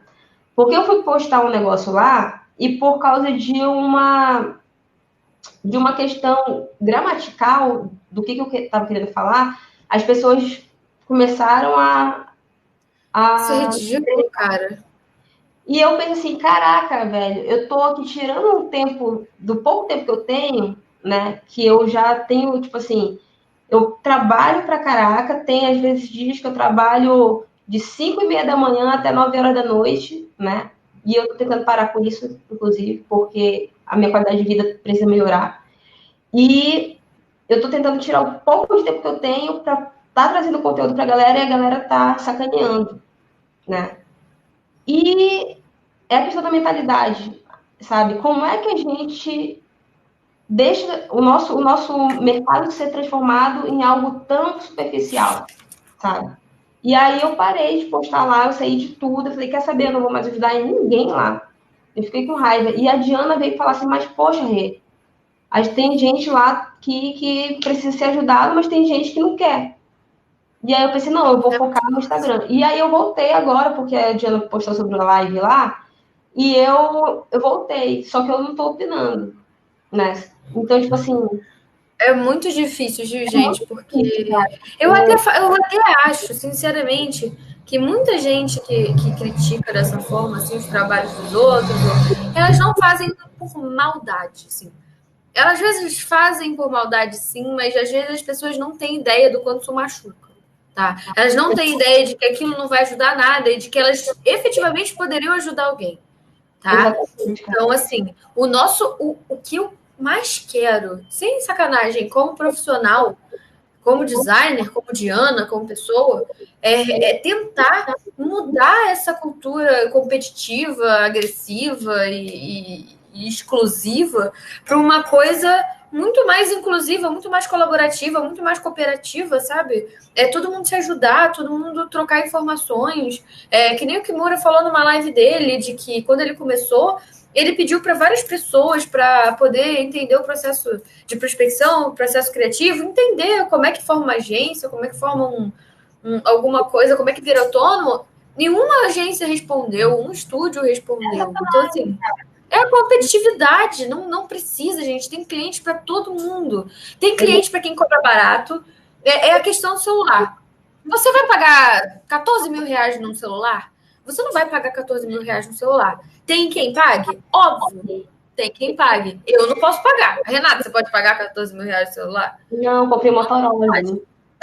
É o meu também. É uma réplica Então, da iPhone que eu acho vai bonito. ter quem compre o nosso Motorola e vai ter quem compre um celular da Apple, um iPhone, por 10 mil, 14 mil reais. Tá? Nem sei se é isso, tá? Mas, assim, tem cliente para todo mundo, tem mercado para todo mundo. Você ficar puto porque o seu colega está cobrando 50 reais o logo, não vai adiantar nada, É idiotice, cara. tá? E, Então, cara, assim, olha, não se estressa. já pensou se as agências fossem ficar putas porque a gente trabalha como autônomo? Pois é, ia ser uma matação. Porque a gente faz projeto bem tanto quanto uma agência. E a gente sabe disso, sabe? A gente tem que ser humilde a ponto da gente perceber, caraca, tem agência que é muito foda mesmo. Tipo, eu sou uma fã absurda da Ana Couto, gente. Se eu tivesse uma oportunidade de trabalhar na Ana Couto, me propõe, Eu tenho eu vou. um sonho de conhecer. Um amor, cara, aquilo dali. Eu queria muito trabalhar na Ana Couto. Quem Mas, conheceu a Ana Couto foi o pessoal do Logos Brasileiros. pois é, então, mas a gente também tem que acreditar que o que a gente faz é muito bom, sabe? E tem uma galera que, tipo assim, fica com medo de cobrar, com medo de, sabe? Ah, não, eu vou morrer de fome. Gente, eu não morro de fome, cara. Eu não morro de fome, velho. Olha, a gente não nega de que o início é difícil, tá? É difícil, mas assim, o que a gente está tentando fazer aqui também é facilitar o início de vocês, tentar evitar que vocês cometam os erros que a gente cometeu, tá? Que vocês consigam ter um início mais tranquilo, um início mais preparado. Não que nem eu, que eu me demiti do meu emprego e não sabia nada, não tinha nem minha marca estruturada, cara. Então, assim, a gente quer facilitar o início para vocês, a gente quer facilitar essa inserção no mercado de vocês, a gente quer facilitar essa colaboração, essa mentalidade do tipo, não odeie quem cobre menos, porque a pessoa cobra menos, vai ter quem pague menos. Poxa, e a pessoa lá que trabalha vendendo cachorro-quente na rua e ela quer ter uma marca? Você acha que ela vai ter 4 mil reais para comprar uma marca? Ela não vai ter, gente. Ela vai precisar passar por um processo. E Então, aquela assim, coisa, será que isso é ela empatia. Pois é, será que ela não merece ter uma marca bem feita? Pois ela não merece, ela merece ter qualquer coisa, porque eu vejo muita gente assim, o cliente não sei o quê, porque pagou 50 reais por uma marca e a marca parecia, sei lá, um pinto. Não sei, tô chutando. Cara, Enfim. olha, Poxa, eu, e se a pessoa não puder pagar, sabe? Se a pessoa estiver pagando os remédios para mãe doente? Isso é eu ter vou falar uma coisa empatia. pra vocês. Quando eu comecei a cobrar marca lá no 99 Filas, eu cobrava R$ 180. Só É o que que a eu gente fazia pode. trabalho mal feito, cara, e eu fazia identidade junto, entendeu? É. E aí eu fui aumentando aos poucos, eu fui aumentando. Aí passou para 300, para 500, para 1.000, para 2.000, entendeu? E uma coisa que eu falo, hoje em dia, se eu cobro 4.500 numa identidade visual, eu vou fazer muito bem. Mas aquele meu cliente lá de trás que pagou 180, se você for olhar a qualidade, é tão boa quanto, velho. Porque para mim não tem negócio eu vou fazer mal feito para quem está pagando pouco. É a gente que escolhe pagar, ganhar pouco ou não. O cliente está lá, ele não tem culpa disso. Então, vamos E às valorizar. vezes o designer também não tem opção. Poxa, eu só fiz um técnico, eu não tenho noção de metodologia, não tenho noção de teoria. Foi o que eu pude pagar na época, foi um técnico. O que eu vou fazer? Ninguém vai aceitar pagar R$ 2.000 pelo processo porque eu não tenho experiência no mercado para isso.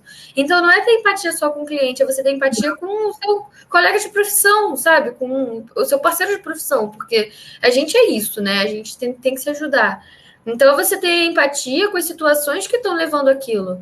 Poxa, mas aí não tem gente que está encostada e pode fazer melhor? Tem, tá? Mas não quer dizer que aquela pessoa vai ser. Não quer dizer que aquela pessoa não vai precisar dos R$ 180, mesmo que seja pouco. Tá? As pessoas estão cobrando, as pessoas estão tentando fazer o melhor no que elas podem agora. Tem gente que poderia fazer melhor? Tem. Mas como é que você vai filtrar? Como é que você vai saber?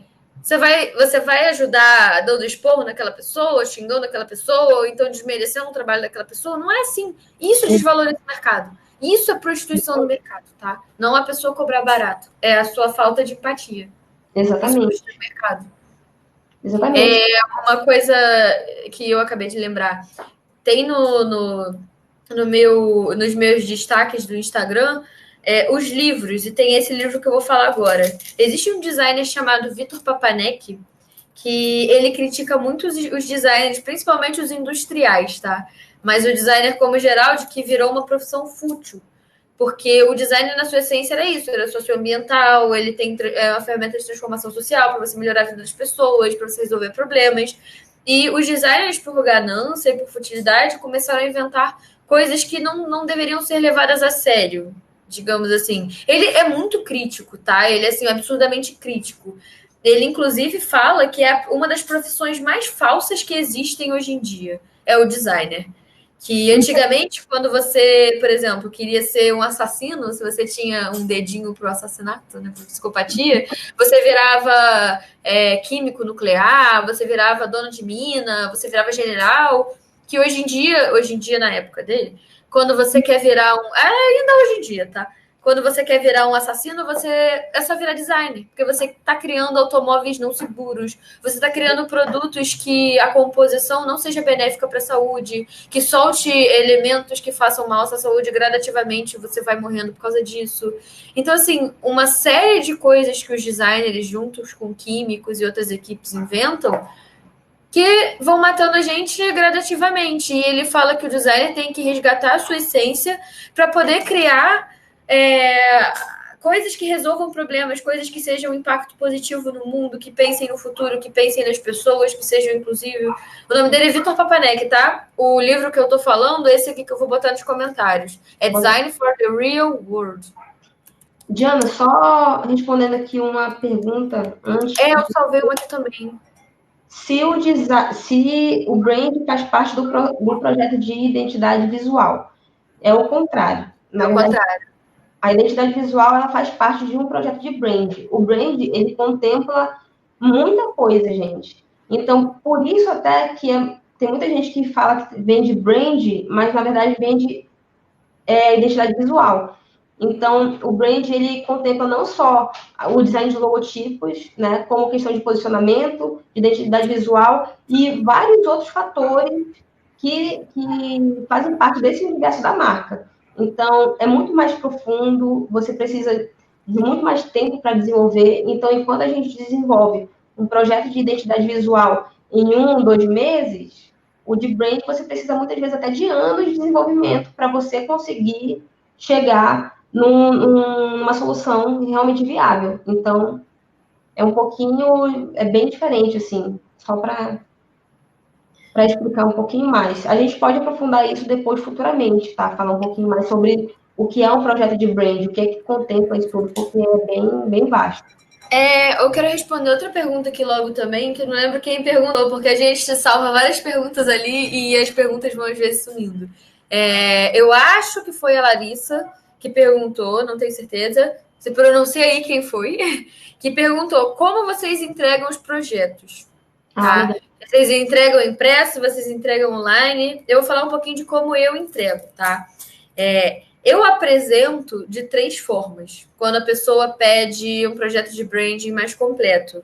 E aí eu entrego primeiro, a primeira etapa é a humanização, posicionamento, conceito da marca, que eu faço depois do mapa de empatia, quando eu tenho todas as informações necessárias.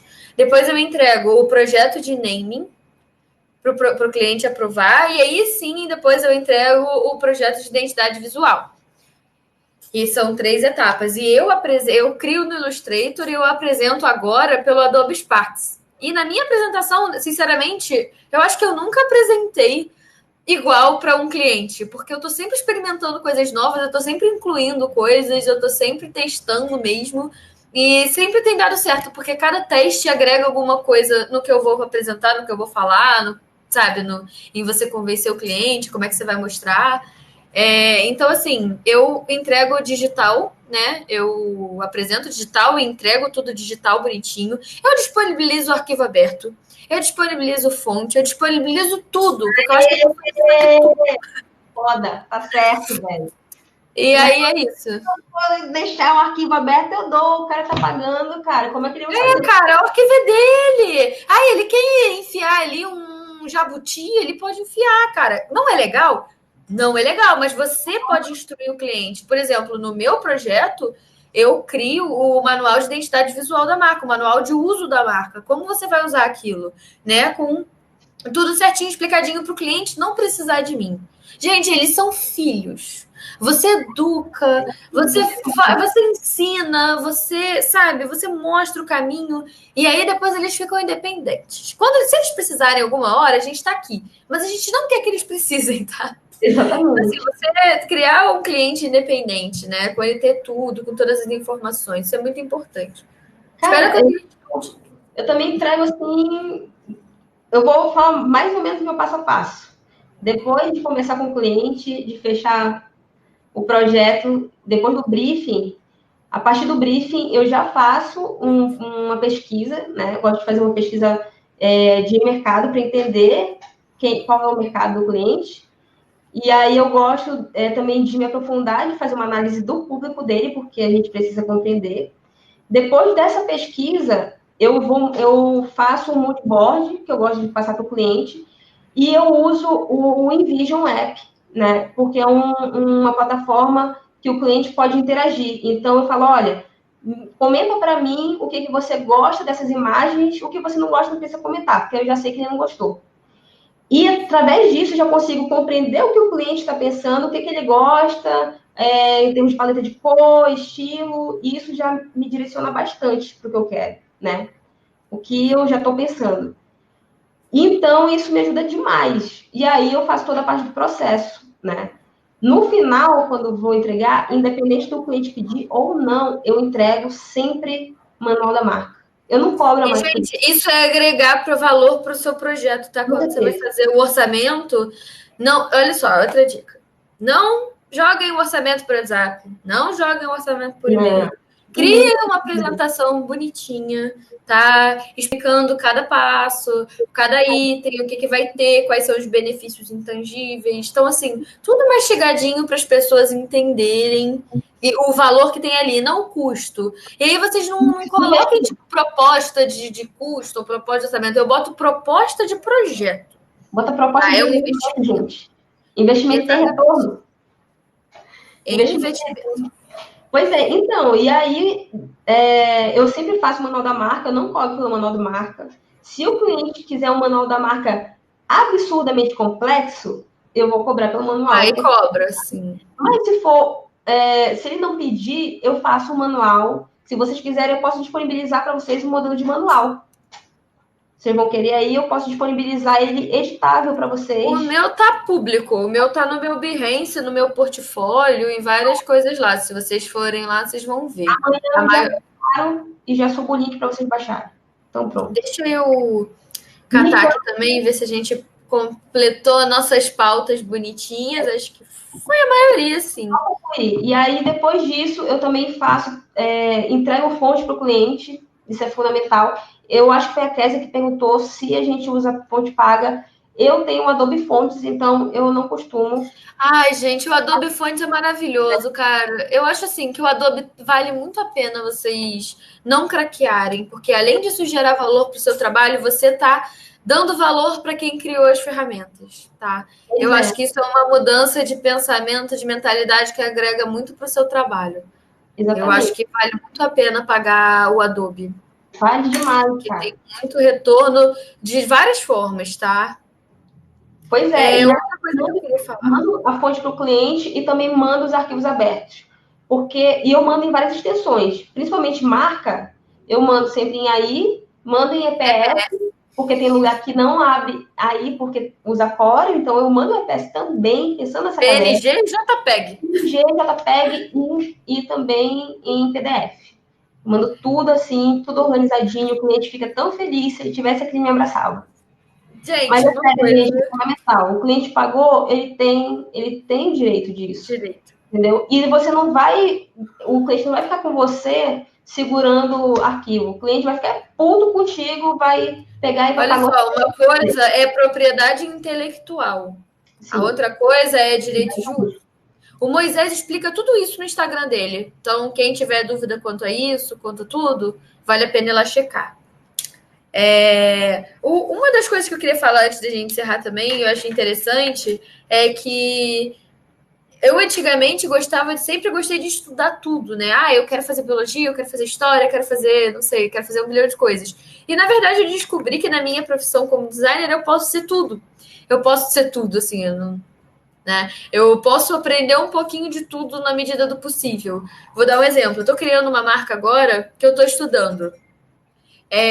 Relações ecossistêmicas, colônias heteromorfas, quinidários, do filoantozoa. Eu estou criando, assim, uma marca com um conceito tão profundo que eu estou estudando lá na biologia, lá, tá? Fossas abissais, como é que é o nome do bicho? Não sei pronunciar o nome do bicho, mas assim, corais, anêmonas, caravela portuguesa, estou estudando sistemas vivos. E isso é tão divertido. Para o outro, eu estou estudando psicologia junguiana, sabe? Eu já estudei estruturas cristalinas, composição química, efeito das nebulosas e reações químicas no universo. Então, assim, a gente pode aprofundar tanto se a gente conhecer um pouquinho de tudo. Então, assim, conheçam bastante o seu cliente, a essência dele, a profissão dele, o que aquele produto e serviço vai oferecer, que vocês podem oferecer uma coisa muito profunda em relação a isso, tá?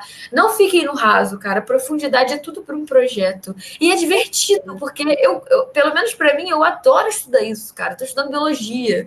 Tipo, quem vai estudar colônias heteromorfas e isomorfas e quinidários e fisales e... é muito legal. Por isso, de estar estudando um monte de coisa que eu jamais imaginei. Cara, é muito foda você... Cara, é muito divertido. Eu me sinto muito bem. Eu me sinto muito feliz como profissional e como pessoa estudando coisas diferentes, de verdade. Tipo, eu me sinto completa, sabe? E aí, quando eu não sei alguma coisa, tem um amigo de biologia que eu falo, olha só, o que você acha disso? Me conta um pouco sobre as relações ecossistêmicas nos recifes de corais e dependência e brotamento, e aí ele me explica tudo. Então, assim, conversem com as pessoas, conversem com quem tem mais conhecimento no assunto. Isso é troca, isso é cocriação, o projeto fica completo, fica divertido, fica inteligente, sabe? É muito divertido. É legal também, porque quando o cliente está nesse mundo, você conversa com ele, você traz o cliente para dentro do projeto. E ele se sente mais importante porque ele está realmente fazendo parte do projeto e ele não é só uma pessoa separada que vai ver só o projeto final, ele está participando. E isso é muito legal dentro do relacionamento com o cliente. Mas eu só quero falar aqui um negocinho, porque a Letícia colocou lá sobre a Victors, né? Eu ia falar disso agora, eu marquei agora. E cara, eu tô usando a Victors agora. Agora não, já faz um tempo, desde o começo do ano. Então, todos os projetos que eu tô fazendo o registro de copyright. E é fundamental isso. Inclusive, algo que tem no meu contrato, que é o direito de uso, né? E o direito. Qual é, Diana? Agora me deu branco. Direito de uso? O direito de uso e o direito. Quando você faz a parada. Me deu um bug. Propriedade intelectual, você está Propriedade falando? intelectual, isso tem no meu contrato. E é legal fazer a Victors por 2 motivos, eu vou dizer por quê. O primeiro motivo é que você vai respaldar o cliente caso alguém faça plágio do teu trabalho e respaldar você mesmo. O segundo é que com isso você vai falar para o cliente, olha só, o projeto é realmente original e eu estou me comprometendo de te entregar um projeto original que eu não peguei de canto nenhum, eu criei só para você, meu amorzinho. É isso, cara. Sabe? Então, É isso mesmo. tem 2 fatores super importantes. Tu tá reafirmando que o teu trabalho é completamente profissional e original e você tá se respaldando você como o criador e a pessoa que tem o direito de uso. Isso é Gera maravilhoso. muita confiança. Agrega valor também no serviço, tá? Então, Eu cara, vou é passar muito aqui. maneiro, cara. Tem mais alguma Gente, pergunta? a A gente gente vai já tá finalizar já já. finalizando. Mandem as perguntas. Eu estou mandando aqui para vocês o meu Behance da Renata. Manda isso. Quem tiver pergunta, a hora é agora. E, gente, realmente amanhã eu me comprometo em postar o manual da marca para vocês, tá? Eu vou só organizar bonitinho para poder subir O amanhã. meu tá lá, quem quiser ver.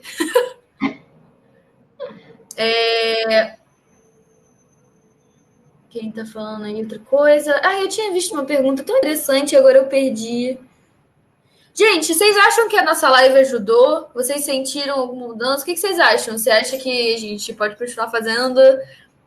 Que a gente quer saber a opinião de vocês. Porque esse feedback é importante pra gente continuar fazendo as coisas. Porque foi um teste mesmo para a gente botar a cara no sol. Aparecer, ajudar. Eu preciso, que aqui em Curitiba tá frio e eu tô aqui morrendo de frio. Ah, eu queria estar morrendo de frio, porque eu tô morrendo de calor nesse inferno. Nem tá tão frio, cara. Tipo assim, tá, eu acho que uns 12 graus. Tá tranquilo ainda. Nossa, aqui tá o quê? 50, sei lá. Mentira, mas Cara, eu fico tá muito calor. feliz com isso, olha, foi muito construtivo. Cria canal. Ah, olha só, gente, a gente tem uma novidade em primeira mão para quem está assistindo aí. É que a gente está planejando um projeto que a gente vai realmente fazer mais live, a gente vai gerar mais conteúdo e aí a gente está querendo projetar para vocês um e-bookzinho, tá? Uma coisa para realmente ajudar. Então, vocês estão sabendo aí de primeira mão que esse é nosso plano, que a gente vai aos pouquinhos projetar, e em breve aí vai ter uma coisa bem legal para vocês. Cara, é sério, essa parceria aí minha com a Diana, que a gente é meio doida. Aí a Aí, gente combina, né? A combina, gente se dá bem. qualquer dia que eu apareço lá de Malicuia, em Niterói, e falo assim, me dá uma. Malicuia! Qual o dia? Dia 19? Esquecida. Mas eu também tô planejando ir para Curitiba. Pra gente beber pessoalmente, não só por. A cerveja que eu acho que foi ela Acabou! que tava quente, não tá, gente, tá gelada ainda isso aqui. Não, o meu Sério. acabou. Gente, última chance. Não, a Alguém gente tem tá alguma com um projeto novo. pergunta? A Eu gente tava tá... só observando esse vento na cara da Diana e eu aqui passando. Cara, tá calor para um senhor inferno aqui. Gente, um negócio que Eu eu vou, Maria! Hã? Maria, vem pra Curitiba! Eu juro que eu vou visitar vocês duas. Tem que vir, pô. Então, eu parei de postar o projeto na horizontal justamente porque ele ficava meio estranho. E aí, eu adoro postar o projeto na horizontal. Eu fico puta com o Instagram por ele tirar a resolução. Mas eu precisava daquela resolução, gente. E aí eu deixo quadradinho de novo. Mas amanhã vai ter projeto novo. Projeto muito legal que eu fiquei felizona de fazer com uma cliente maravilhosa que eu tenho. Uma psicopedagoga. Então amanhã vai ter projeto novo e vai ter o link para o manual da marca. E esse projeto vai sair sim, tá? Que é o nosso e-book, vai ser um e-book. E a gente quer que vocês participem, que vocês falem. A gente com certeza vai abrir para vocês falarem quais são as outras coisas que a gente pode estar abordando nas próximas lives. Nossa, meu chat tá bugando aqui, mas eu tô conseguindo ver algumas perguntas. A Laise perguntou: vocês usam mais Illustrator ou Photoshop para fazer a identidade de vocês? Laise, eu uso os dois para coisas diferentes. Para vetor, para criar identidade visual, eu uso sempre o Illustrator. O Photoshop eu só uso para editar foto. Tá? Eu uso para fazer manipulação, edição de imagem. O Illustrator eu uso para criar marca, criar identidade visual completa. Inclusive, o Illustrator foi um dos últimos softwares que eu aprendi na época da faculdade. Eu tinha uma dificuldade enorme e hoje ele é meu filho, né? Ele é meu protegido. Eu também. Eu uso os dois e o InDesign também, porque eu sou muito fã do InDesign. Eu já usei mais. Hoje em dia eu quase não uso. Eu diagramava jornal interno de empresa, assim, da FMC Technology, que é do Rio. E eu tive que aprender na marra o InDesign na época. Só que eu comecei a fazer muita coisa em InDesign. Então, hoje, eu edito a foto no Photoshop, faço os vetores no Illustrator e eu monto as coisas no InDesign. E eu não consigo, tenho que usar os três. Geralmente, eu uso os três. Inclusive... Os três são os principais, gente. Inclusive, o meu manual da marca é no InDesign, tá, gente? Porque... Uma das poucas coisas que a gente não tem parecido. O meu é no Illustrator. É no InDesign.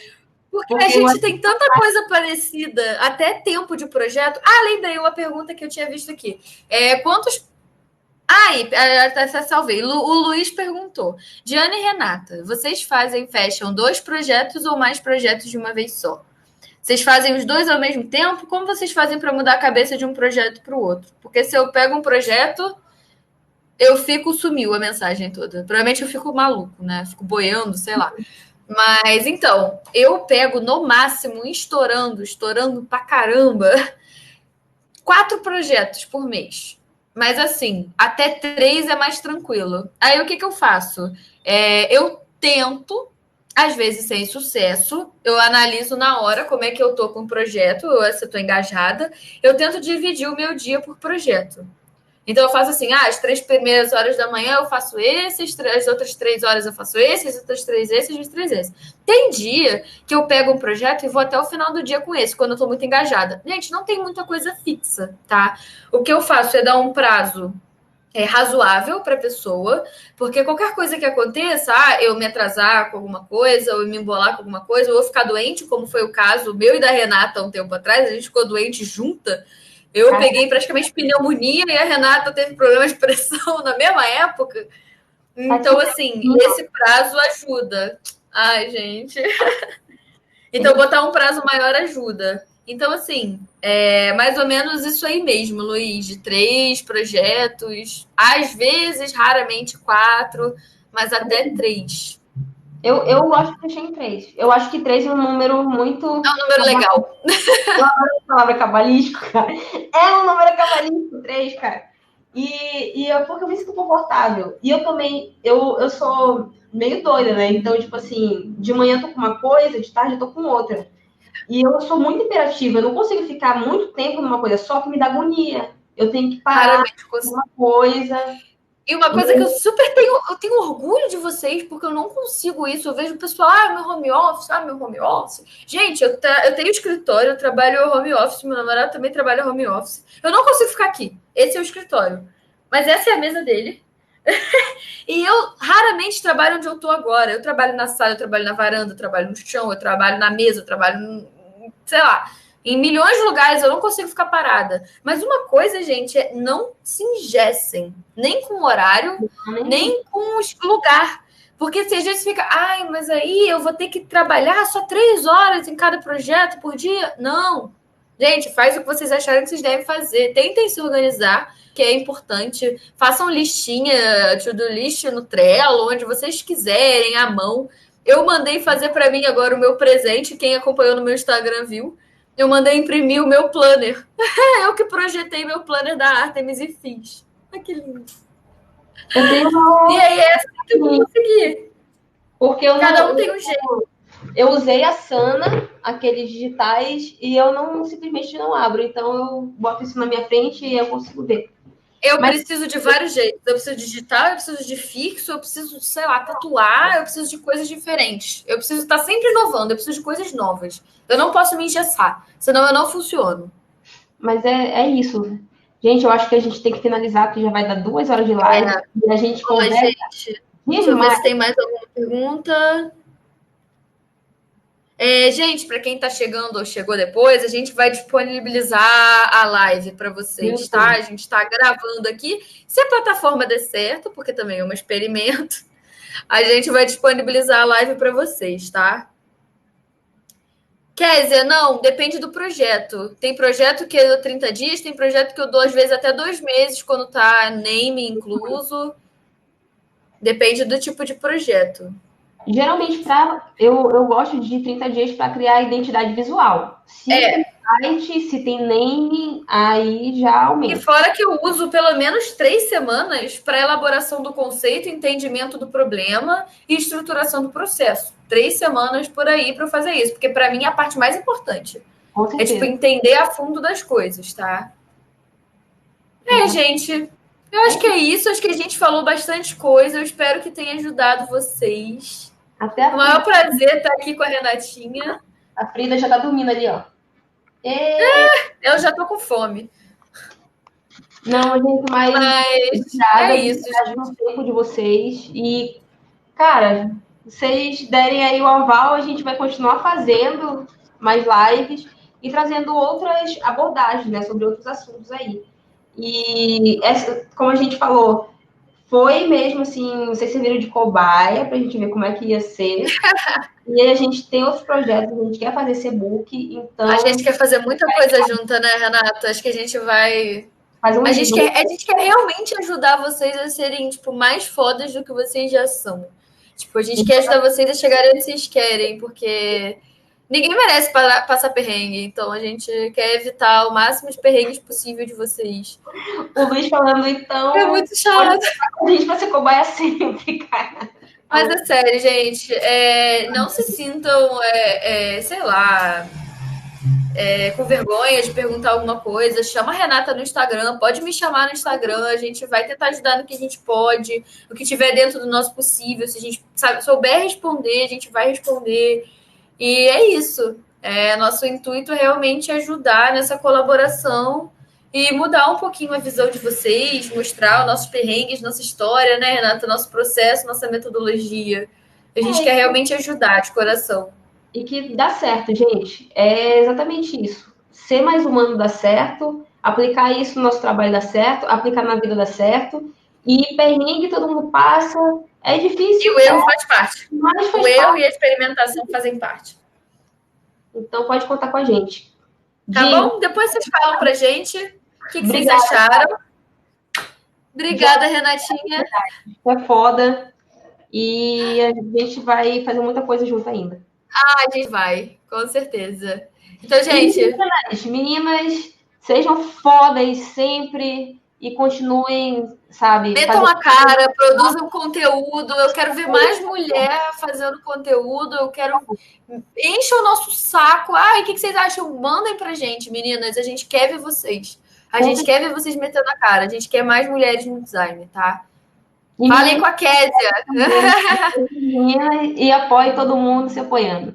Tá bom, gente? Então, boa noite aí para vocês. Até a próxima. Depois falem pra gente o que vocês acharam com mais calma, tá? Tchau, gente. Foi um prazer.